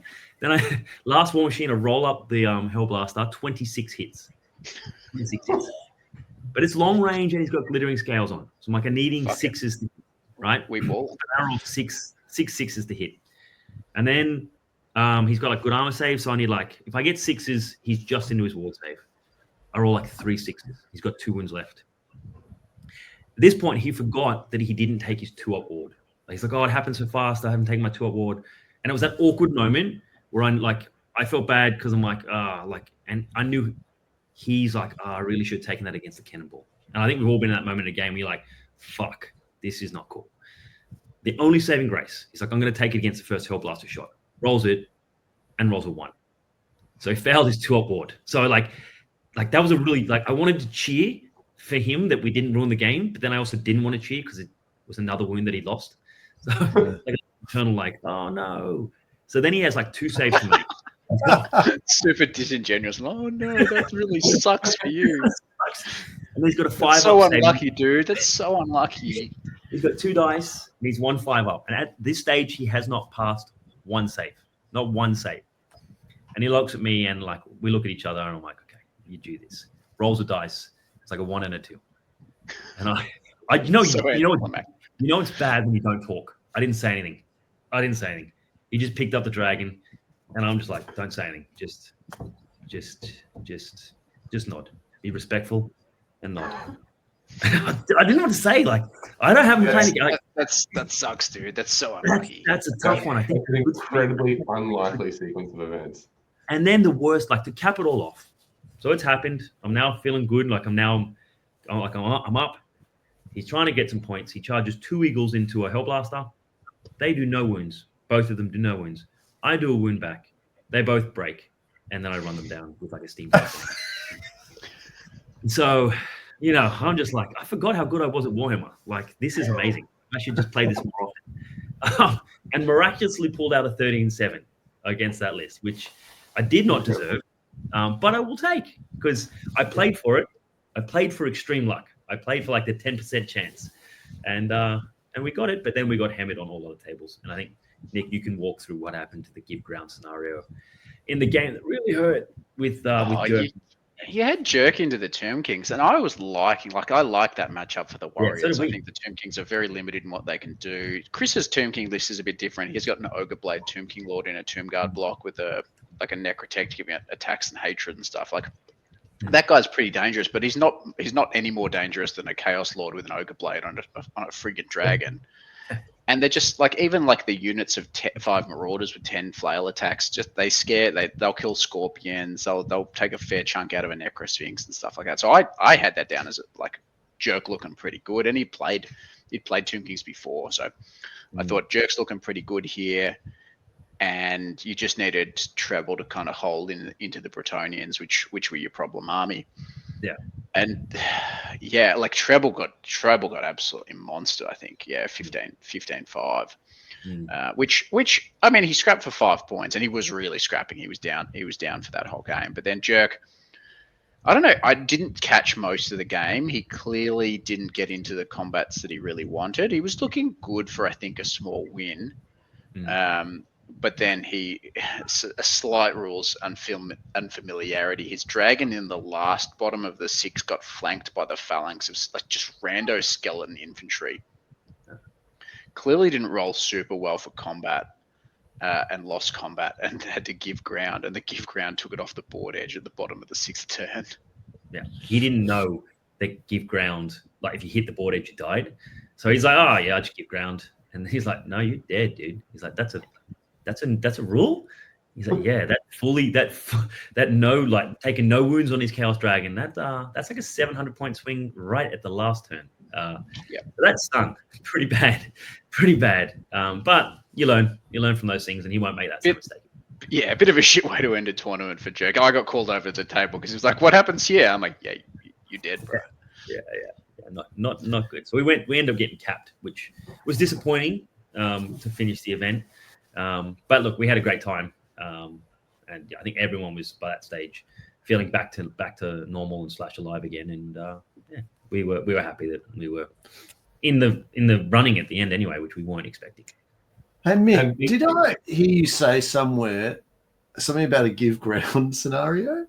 Oh no, that was the give ground part. I thought for a minute there maybe I was playing a tournament and just hadn't played any of the scenarios, and I might have gotten it all wrong. But No. That was the give ground thing you were just talking about. Whew. Okay, good. Yeah, that was us. Finished up. And Beacon, how'd you wrap up the event? That's you, Beacon. Yeah, so we played against Hyatt Games Club, or HGC in Exile. So Greg Johnson and Pete Spiller and Tim Stewart, and so old boys that are from down our neck of the woods, and they were playing Orcs and Goblins on Greg, which Mick played earlier. Pete Spiller was playing the Empire with the Pegasus dragon slaying guy, who I think did manage to pop a few monsters throughout the tournament. Hope he got his spot prize. He never got any of the big dragons, sadly. He did get I think he got a Warpfire Dragon, he got a Necrosphinx, a few other things. But he was certainly chipping away at them, but he never got any of the big Dragon Lords. Yeah, okay. And then Tim Stewart, who was playing the Warriors of Chaos. So I got matched into the Warriors, which was, I think, probably fine. But you know, it's a Warriors list with a Dirty Dragon and a whole bunch of other scary stuff. And it was probably one of the worst games of Warhammer I've had in my life. Not for the reasons that you'd be thinking. So Tim threw his stuff up and gave me whatever charges that I wanted, and then he's going to come in with the dragon that's sitting behind. There's nothing I can do about the dragon except back everything up. Then if I back everything up, he's got his knights and his gigantic spawn and like all the rest of it coming in. There's dragon ogre Shaggoth and dragon ogres and all sorts of stuff. And so first turn, I popped most of the wounds off his dragon ogre Shaggoth. Couldn't miss with my Doom Divers. Pretty happy with those boys. Got some long charges on the flank with my Manglers and Hoppers, and sort of destroyed his Marauder Horsemen and his dogs. And so getting around in his flanks already with a random movement, which shout out to random movers. You guys know how to Warhammer. Yeah, random movement. Ain't no charge reactions to them. Love it. Love it. And then in the middle, I fucked around for probably 10 minutes thinking about, what am I going to do? Where am I going to put my Wyvern? It was kind of like that one turn that's going to determine everything, where I've arrayed my army around and he's put his stuff in the center. And it's like, what happens here is going to be real important. And then got so into thinking about that, forgot to do any of my magic. I'm like, straight to movement. We're going straight into it. I saw this because they've paired you into the, Orcs and Goblins got pretty good magic. The Itchy Nuisance is such a good spell. They've paired you into a pairing where they don't have any magic whatsoever. They don't have any magic reds. They don't have any magic. Like nothing. And then I just watch him forget to cast any of his hexes. I'm like, yeah, Itchy Nuisance on the spawn that's just about to hit your lines. Maybe like the Evil Sun shining, so everything's re-rolling ones to hit, and we've all got an extra point of armor piercing. No, forget about it. But then he had his knights in. I couldn't figure out to do it with my women. I was like, fuck it, I'm just charging into the knights, and I hope I don't kill many of them, so his dragon doesn't find a way to get into base contact with me because it would be in front arc, right? And then I threw them in, and then I had a revelation. So I had like glimpses into this hand of Gork spell in the War Magic, and that normally for like the last 10 games that I've played in other tournaments, it's the first spell that I've been. Right, I'm like, here we go's better, get the extra D3 on the charge range, and Evil Sunshine. There's all these other good spells, and the Hand of Gork, all it does is moves a character 2d6 inches in a direction of your choosing, and you can remove them from combat. And I thought, I don't have that many characters. It's just my thinking always. I'm like, there's not that many use cases for it, but it turns out pretty good when you use it, right? So Wyvern goes into the Knights. I'm like, what do you reckon about the wording of this, Tim? It says you may move it 2d6. Do you reckon it means I have to? And we're like, oh, well, may. It says maybe you don't have to. So I rolled it up. I rolled the 2d6. I'm like, if I roll boxcars, I reckon I can get my Wyvern into a pretty good spot here. I'm going to fucking do it. And so rolled my Hand of Gork, popped an 11, which was good enough. Then the Wyvern goes from sitting in the combat with the Knights through to sitting next to and facing the same facing as his dragon. So he's going to go into stuff, and then I'm going to go straight in the rear. And I did a little rules mistake because I was within 3 of him, but I don't think it really would have mattered because I just moved 3 inches away. Then on his turn, and this is why it was the worst game of Warhammer ever, and in this, Hand of Gork was a moment of brilliance that enabled all of it. But then after that, it was embarrassing, frankly. I popped out Fanatics in front of his Knights that was going to be able to throw through those. The Knights were going to have to charge onto them because Frenzy, so they're going to take hits. Then I put out Fanatics in front of the Giant Spawn and the Dragon Ogres that were next to them. And then I threw out other Fanatics through the Knights and then onto, I think it was another unit of Shaggers, of Dragon Ogres, sorry. And so when he charged in, his Spawn took 2 Fanatics, his Dragon Ogres took 2 Fanatics, his Knights took all 3 Fanatics, plus the other Fanatics that were throwing through them. Knights got taken off straight away. The Spawn had, like, everything just kind of went through. And then obviously after he'd gone and charged through, then I get to throw them again. And I threw them basically down the line, and the end result of that, single round in his turn, was the Fanatics deleted basically the entirety of his army except the dragon in one turn. And like, I've engineered it, I've put them there, I've tried to do it, and as I'm doing it, I'm like, I'm just watching this dude take off all of his models on his turn without being able to do anything, and it was embarrassing. And so I would do it. I would do it again because it's the right Warhammer thing to do. But in fact, you've posted in the group chat lists with more Fanatics in them, so this clearly hasn't hit you too badly. No, but it doesn't feel good doing it to a human, It feels good writing a list that has the potential and can do that stuff. And in a game, I'm going to do it, but that was just a little bit too much. And so I think Tim, that sounds like the perfect storm. And I have played games into Fanatics where they've set them all up and they're ready to go, and then every single one of them has rolled doubles, and then I've killed their entire army. So, it's a great matchup for them. Like, I have absolute kittens as a Warriors player about Orcs and Goblins. They like, I'm paranoid about that matchup. They've got so many options, and the Fanatics, when you've got 20 models in your army, like models that do D6 strength 5 hits with a lot of AP, are horrifying. Yeah, I think if you go like, oh no, it helps. Yeah, that's right. Oh no, yeah. Sorry about that. No, I did feel bad about it. So That's took all of that off. But even then, didn't touch the dragon at all. Dragon went and ate a few war machines, and I walked out of that one with a 16-4, which was pretty good into that Chaos Dragon. And then the boys, that game was over pretty quickly. And most of my games kind of went full length, but on that one I got to watch the other boys play, and Sam finishes up pretty quickly as he always does with his demons, and then poor Randy can't roll dice. Oh my god! I was watching that game with his Demigriff, and the Demigriff is like, no, can't hit the riders. Oh, thanks, Dan. Okay. Good night. then poor Andy just got taken off by the Orcs and Goblins. But we had fun. I think we walked out of that one with a what, Nick? What did we come out with that one with? Yeah, small win. So you traded your 16 with Randy's 4, and then Smorgs came through with 13 to pip the win. Okay, well there we go. But I mean, the real winner was Warhammer and the teammates. For us, stronger finish than Mick's team. So yeah, well, might have stronger finished. I know that we finished better than them, but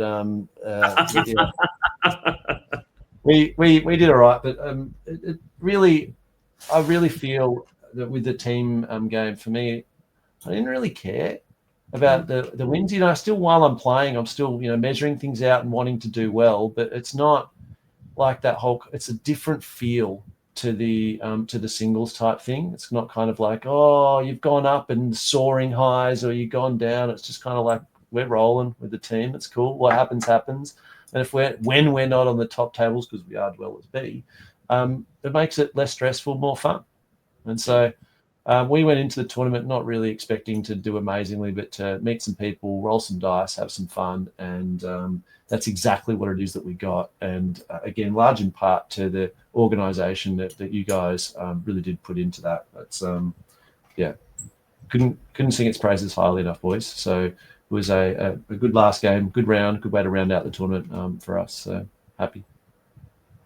Excellent. Very cool. Very, very cool. It felt like a really big weekend for me. And I wasn't even playing.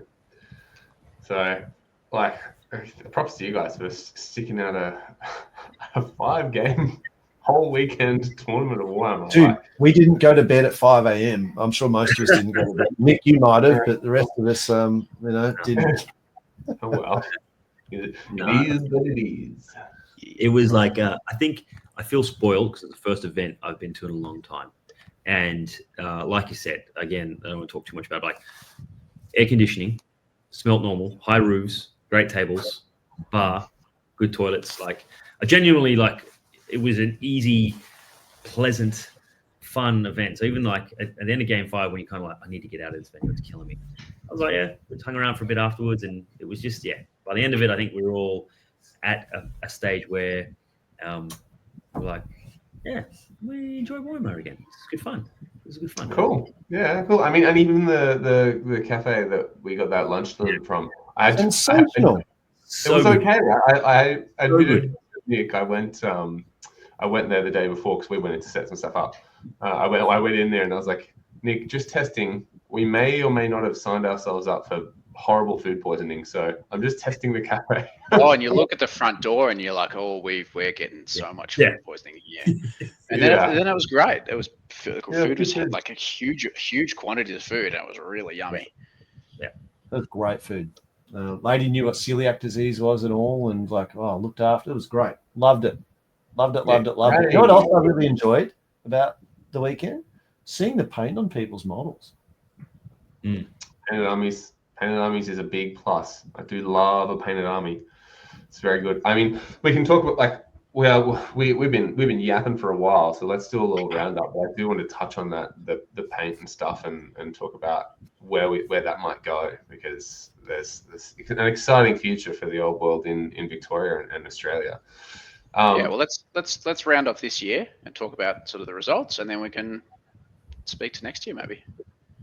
Yeah.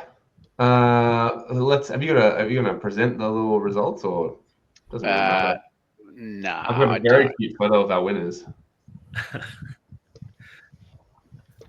can chuck that up if you want. So the way we scored this, we had a few questions about how we scored this, and there's probably going to be some changes in that space. But to dumb it down, it was roughly speaking, like your ranking compared to other teams within the battle, the sports, and the painting. So Danny marked the painting for the teams, and that was based on your team. So what dragged a lot of teams down is having actor in their team.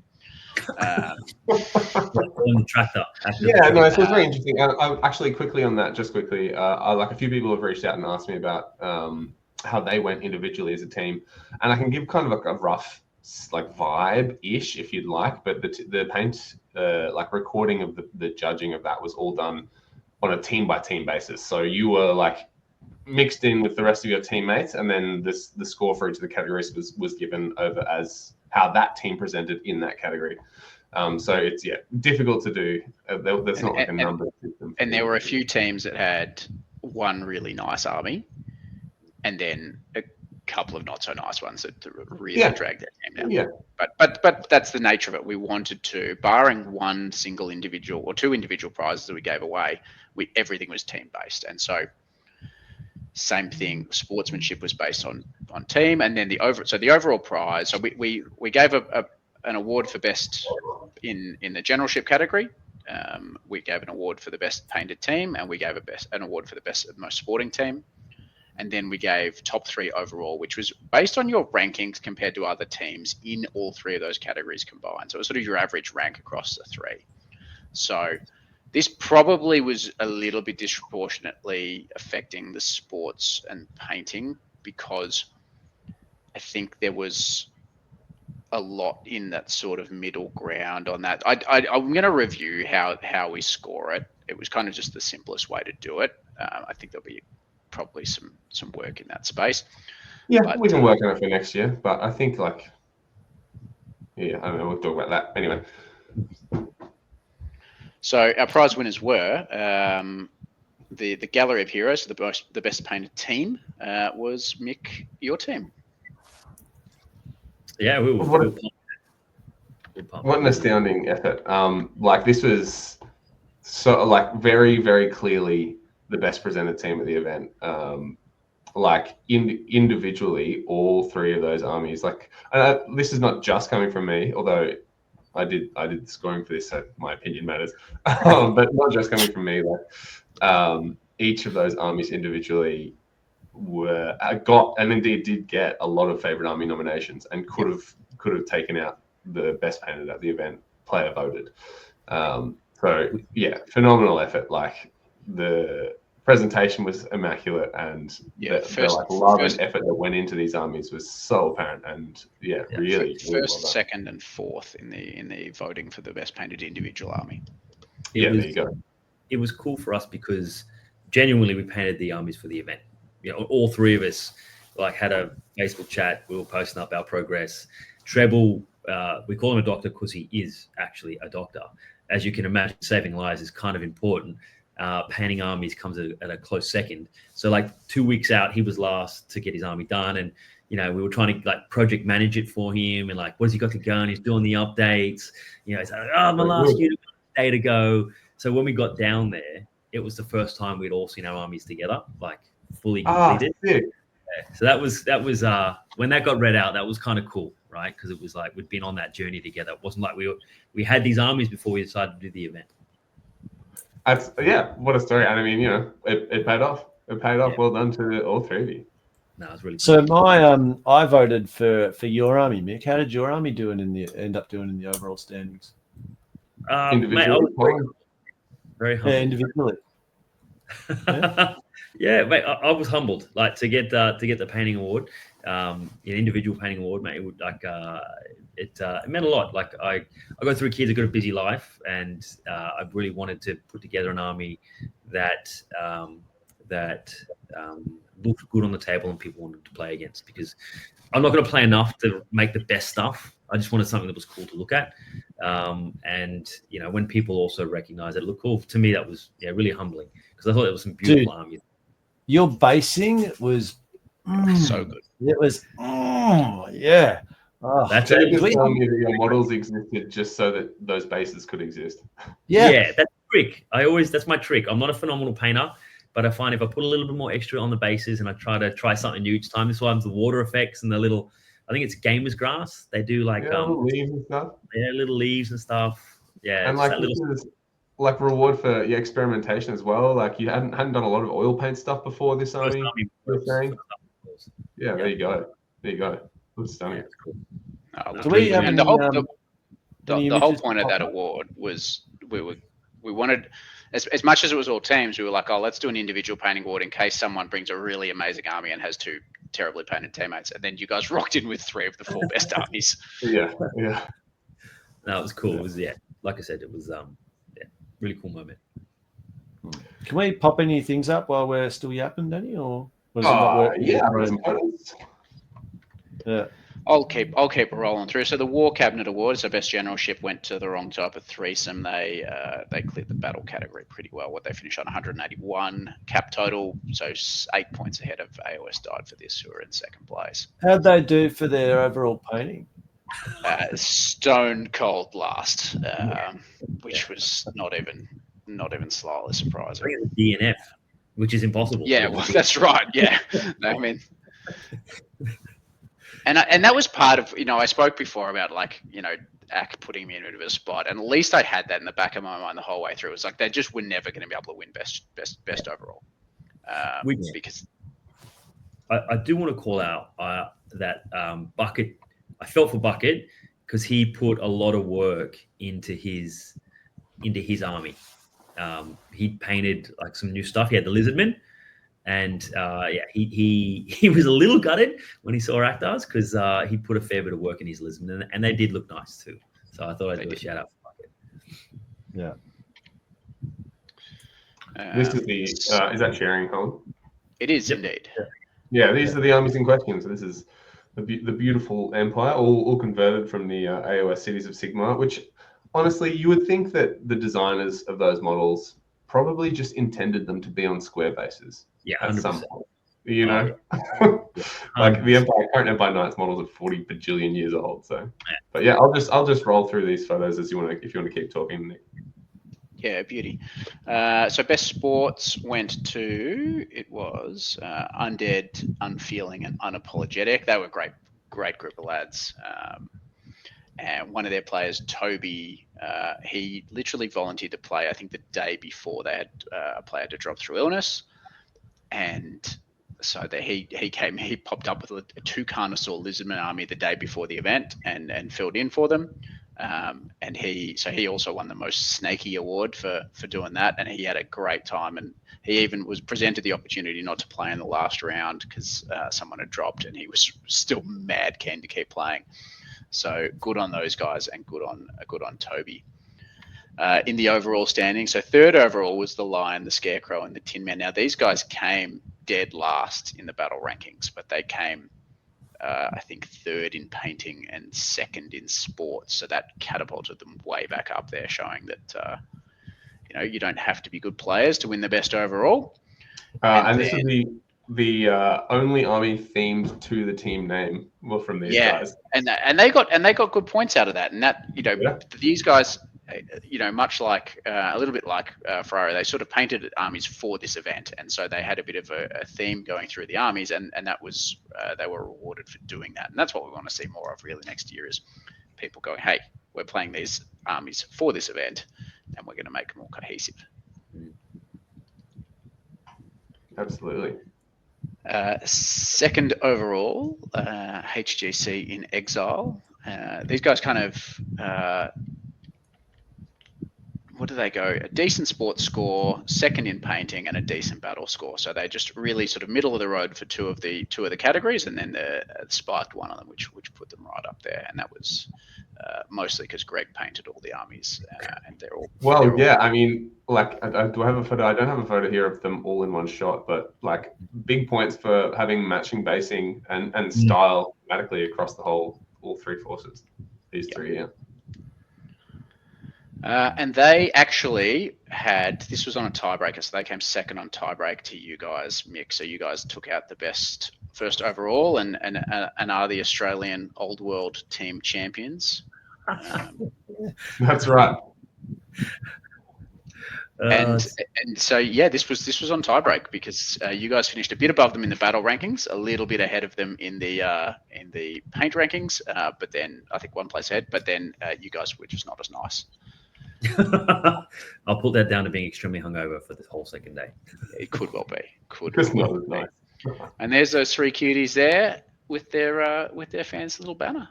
See, look at that. The banner you guys did, the captain's hats that everyone had. They were like free snake lollies throughout the day.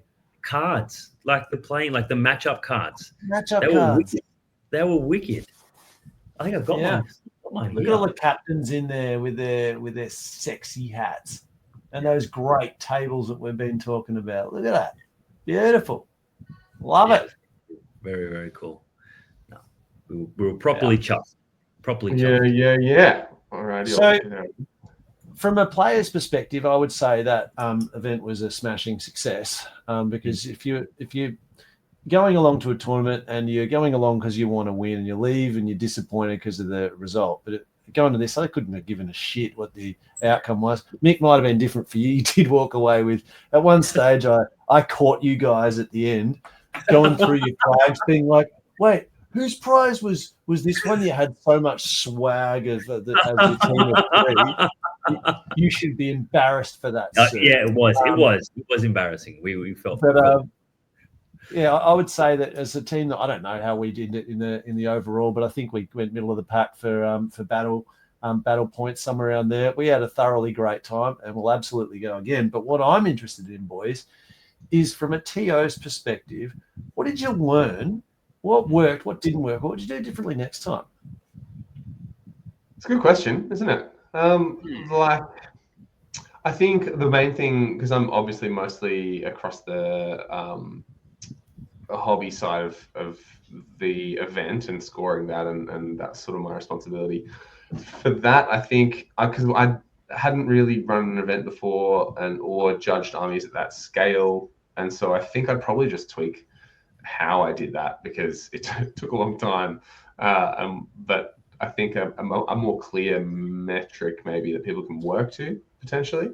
That was just something I thought of. I don't know why that's the first thing I thought of, but I think from my perspective, the event as a whole went pretty well. The little things that I think worked kind of by accident were those captain's hats. The captains we gave out to the captains really helped in identifying team captains. And if you needed to talk to a team or find someone, like you just find the row of tables, find the hat, that's the captain. And like so useful. And then conversely, on the other side of the same coin was it you, Jabe, telling me that the stupid dinosaur TO hats were a great idea? Yeah. So me and Nick had these on, these you did. Semi-snake silly hats. Put it on properly. Oi. Sorry. There you go. There it is. Less like a snake now. Less like a snake. But this, like a bit of fun, a bit of silliness, but like enabled all of the players to see from any point in the room exactly where both the TOs are.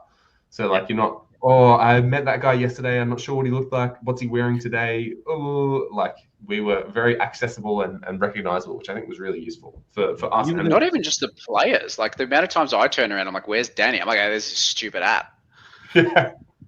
Yeah, exactly. So that was a funny thing that we came up last minute and we went with and really paid off.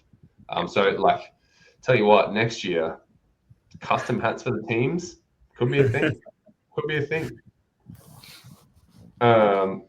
Nick, what about you? I've talked about hobby and hats. Yeah, I mean, what worked for me, what I'm always happy with at an event is if we run to time and we don't fuck up the draw. And we didn't have to do a redraw and we ran bang to time every round. Running to time, elite. The only round I thought we weren't running to time was the last round. I thought we were running sort of 10, 12 minutes late. It turns out I'd started the round 10 minutes early. And so we were actually bang on time and I got to add 10 minutes to the time clock. I was like, shit, we're behind. It's like, no, we're fine. So, and that was something I pride myself in as an organizer, is keeping to that clock, particularly when you've got interstate players who have flights to catch and stuff like that. So, and a few people said that actually, like a few people were really stoked that it was tight and ran to time. There were a few people who were quite surprised. They're like, what? A Warhammer event that finished on time? Like, the fuck? Yeah. What I think worked really well for me was actually, I'm going to give a big shout out to Danny. Like Danny did a lot of legwork in the lead up with marketing. We'd sort of hashtag Danny from marketing was a bit of a thing for a while there. And I'm sure you're all sick of his posts in the Australian sort of Facebook groups. Yeah. If you're in any one of those groups, I apologize profusely because I was spamming them to Kingdom Come. But also 42 players and a great event turnout. Yeah, absolutely. Yeah. Well, thank you guys. But that is something, now I can really talk good things about him because he's not here to listen to it. that helped me a lot, because that's something I struggle with, is keeping that momentum and doing that sort of, jazzing people up and getting people over the line, and that marketing element. And so that helped me as a TO. I know I can run it on the day, and I know I can do all the stuff with, coming up with comp and coming up with a player pack and dealing with the venue. But yeah, having a side piece to help me out was very, very useful. We know that, mate. You're the brains. He's the beauty. We get it. Absolutely. You got to play to your strengths. Side piece. Everyone needs a hype man. Pretty catch it. Hang on, Nick, were you just telling them about all of the effort I went into designing everything, making posts, making silly videos, marketing? Did you tell them I spent hours and hours and hours on the fucking trivia? That shit took so long. I think couldn't have done it myself, so builds excitement, and I think that was a whole. I think conversely, Danny looks at the spreadsheet and goes, "What the fuck?" Excel. I think that this is one of the things I've learned this year, is that we make a great team in terms of running an event, because I'm so happy to do all this design stuff. I like making pretty pictures. I like talking into a microphone, and you're really good at keeping stuff on track, on time, logistics. You send me a list of okay, dude, these are the things we need to do. This is your list. Make sure you do them. So I think we've worked really well. I think we've our powers combined. We've done a little Dragon Ball Z fusion and made a good event. Yeah, here. Okay. What about you guys? What maybe could have, because we've already sent out a survey and we're already looking towards next year, and we want to make next year better. What maybe, you've mentioned some things that you enjoyed. What worked for you guys and what didn't work for you guys? When you order some pizza, order some gluten-free ones. But on the upside, you guys took care of food.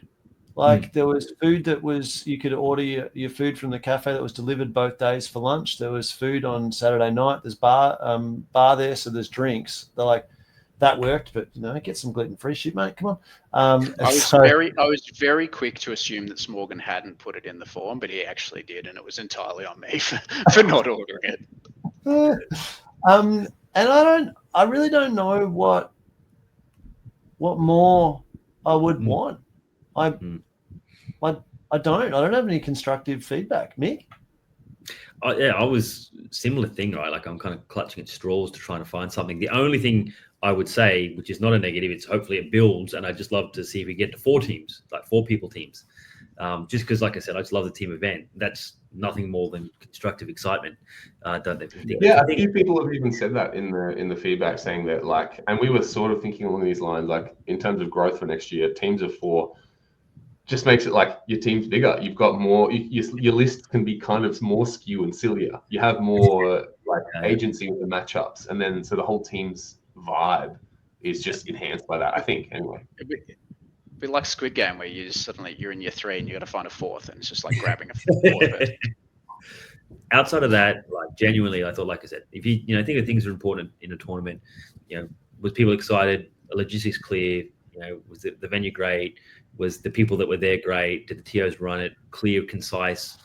I don't think you can really fault yourselves. It was most importantly for all of it, does it pass the vibe check? And the answer is yeah, and it did. It was just a good low stress event that everyone was excited about and happy to be there, rolling dice with old friends and new. The only bit that I'll take it, because I'm really stealing it out of your mouth, Danny, was if you had some kind of rubric. So for those that do want to know how to improve their painting scores, that they can learn and take something from it. But I think there's probably a few that are probably like that. Oh, we've lost him. We've gone to OBS. He's still here. I actually wanted to talk about that and the hobby side of the event for next year. Yeah. Just in case you attended or wanted to attend or are thinking about it, because I think ultimately painting an army is for the most part a super individual project, and you spend your blood, sweat, and tears to get it done, and it's your artistic vision, which I think is phenomenal. So I think next year I'll do a more rubric oriented individual army scores for the hobby. Yeah. or at least feedback. But I think there'll be like almost certain there'll be a heavy weighting towards teams that come as a team, as a total team. Like the peak of this for me is while Jabe just green screens us for some reason. It's going to come in a special costume in a minute. Yeah, the absolute peak of what I would love, he's back, is like 3 teams that have a law-based reason to be allied. Like it's not I don't know, orcs and elves, for example. It might be, empire that's fallen a little bit to chaos and some chaos dwarves or something like that, but then all painted, all based for like the same, and then like painted to look to like great together as a trio of armies. I think would be phenomenal. Or, and I'm just thinking about this now, maybe your team is like, the theme is the battle of the 3 armies or the battle of the 4 armies, and the display board incorporates that. I don't know. I think there's a whole lot of like wacky, cool stuff to be. What about like a team where like every army just has heaps of artillery and it's like a siege theme? Well, exactly. And then one army is the besieger, and one army is the besieged. One army might be a wall themed army. So, but no, I like, there's a whole room there next year to expand into that, because like I think we both want to really encourage the hobby side of the event and sort of push that, because it's such a like important part of the hobby. And also, no one that plays Warhammer, tabletop Warhammer, doesn't in some way, shape or form enjoy miniatures or painting miniatures or having a painted army, or like, you know what I mean? Like no one, it's what you're not going to spend the hundreds, if not thousands of dollars and the hours and hours and hours if you hate it. Even if you hate. Even if you I think Ak hates it. Yeah, well, I think even if you haven't done it yourself, I don't think people get into Warhammer because they want to find a competitive game where they can go and smash people and get points, right? They get into Warhammer because of reasons, and a lot of that's because it's an awesome lore. Well, forget about the great absence or the big rift. There was a time where it wasn't around, but people like the lore, they like the models, and even if they don't bother to paint them themselves, they like seeing other people's stuff, right? And so if you accentuate that portion of the hobby, you're going to end up attracting more people that are there for a good time. You get better vibes, means that more people want to come along. And you can have your competitive stuff at the same time, but I think hobby first is probably the primary thing. Well, and I mean, that's the reason for having a bunch of different facets of awards at an event and rewarding different things, is because events are for everyone. And there's a lot. It's interesting having been around different game systems and talking about them on the internet and stuff for a while now, where there's a little kick around amongst the especially recently amongst old worlds content creators or TOs or whatever, saying we want this to be a fun game. We don't like your competitive lists, or just like, not saying, like, creating some sort of divide between a competitive and a non-competitive player, because I don't think that really exists. I think every event is for everyone, and you're not going to have a bad time. And that's why you play 2-day events as well, because the field settles itself so quickly into the people that have come there to test their mettle competitively, to try and win as many points as they can. And the people that have, will also get their time to show off their beautifully painted miniatures. And the people that just want to come and meet new friends will get 5 games of meeting new friends. So I don't know. I just feel like we don't have to be one or the other. Like, that's my message to the world. It's like, it's for everyone. Everyone should come every. I reckon something that would probably be useful for next year. And so for those that were there, they get the vibe and they understand how it works. But if you are used to going along to singles events, most events, they weight the battle points, from my recollection, a little bit more highly than the other 2 bits. So if coming along to this, purely battle, normally. Right. So if coming into this, when you look at the the comp pack, that like this team's winners of the overall did well in battle and did well in paints, and the paints was the part that carried them and put them above the other people who win. It's kind of like going into it. It's kind of like, oh, if we want to do all right out of this event, we've got to be good sports. You work on it on the day. You work on your paint stuff beforehand, and then you turn up and play your games of Warhammer. But it's showing people how much difference that stuff makes into the overall rankings. I think totally. People. Yeah, and I mean that's just stuff to work on. When Nick said, "Hey, I want to run an event, Danny, run an event with me in January this year," I was like, "Oh, okay." But I have no idea, never run an event before, and so kind of just chucked it. And we had to release the pack. People need to know what they're getting, what they're signing up for. No, I'm saying for next year. Now that you've run it, exactly. 100% what you can expect from next year for the pack from next year. Version 2 will be bigger and better. Electric Boogaloo for sure. The only thing I was going to say after being out of the hobby for so long and coming back and creating an army, just talking about the different ways you can play the game, its accessibility, the variety in it, because of AOS, because of 3D printing, the way that you can create an army that's different, that's unique, that looks a little bit different is endless compared to when I was playing years and years ago, right? Whereas if you wanted Empire, there was one range and maybe a couple others. Now, as you've got stuff you can borrow from AOS, there's 3D printers that have completely different sculpts. There's such a way that you can encourage people to think a little differently about how they build any army, because a lot more of it is accessible now. Yeah, it's super exciting. Which is funny because you then get the counterculture weirdos like me who are I'm going to buy lots of 4th ed models. Yeah, right. But that's also a total vibe. Nick's army was in use at the event as well and looks great. And it doesn't look any better or worse than something that's put the same amount of love and effort into, but happens to be 3D printed or is the original GW models or whatever. Bring your own flavor more than ever. Yeah, it's very exciting. I feel it feels like a really promising, promising launch. It feels like it could be the start of a dynasty of fun times for everyone. The feedback we've gotten has been really good. One of my favorite pieces of feedback, one of the questions we asked in the captain survey was, did you like that it was a teams event? And one of the options was obviously yes, and then the other one was I just like Warhammer, and then the final option was no, I'd rather play a singles event. And not a single team as at this point has said, and I think we've got 10 of 14 responded, not a single team has said they'd rather play a singles event. And that for me is really validating, because we don't have a lot of teams events, particularly in the old world. And so we went out on a bit of a limb to do it, and everyone has the feedback on that has been really positive. And so we'll try and wrap this up because Danny and I have another event to plan.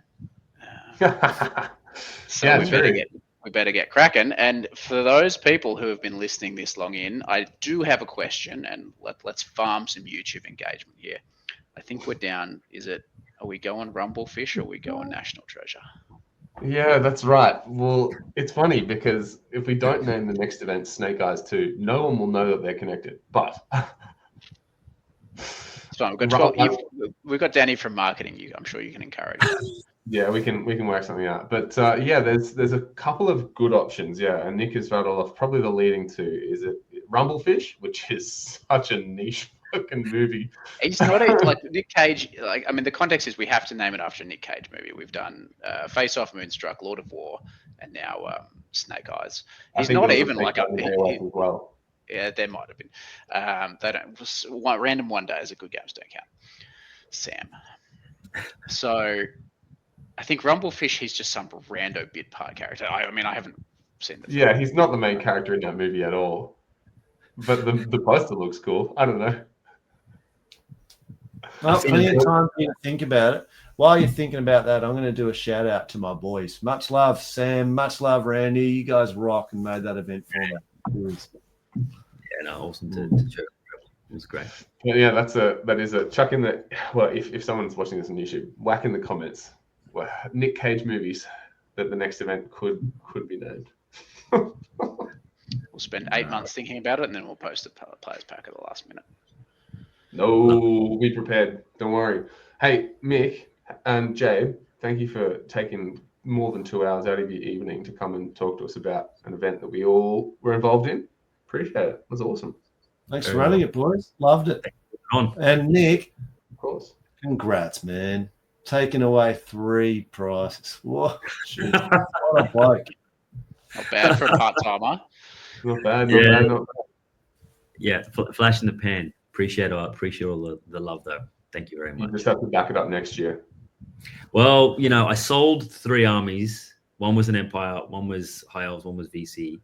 I built the Empire, and then I saw that bloody dragon they've just released for and I'm like, Okay. Yeah. do something different, and I don't think I'll be able Yeah. to. I might Yeah. have a new VC army next year. Oh, goddamn. Goddamn. Spicy. Spicy. Oh, well, we'll leave your brains all sizzling on what you could possibly do for next year's event. And bonus points for anyone that travels. And I swear to God, we're going to get a WA team one day. One day we'll get one. You're going to be nagging them for the next 12 I'll be months. nagging, but I'll be nicer this time because I really love WA people and I want them to come to our event. You're all You did come in a beautiful. little hot. Fucking please. Anyway, wrap us up, Nick, I reckon. We've been the Dwellers Below. That was Snake Eyes 2025. Join us next year for either Rumblefisher or National Treasure, or if someone comes up with an even better name, whatever that name happens to be. It's definitely happening. I've already spoken to the venue about potentially picking out a weekend. So watch this space, likely to be June 2026. Don't fail your strength test. Don't fail your strength test. Love your work. Wild. Do strength tests even exist in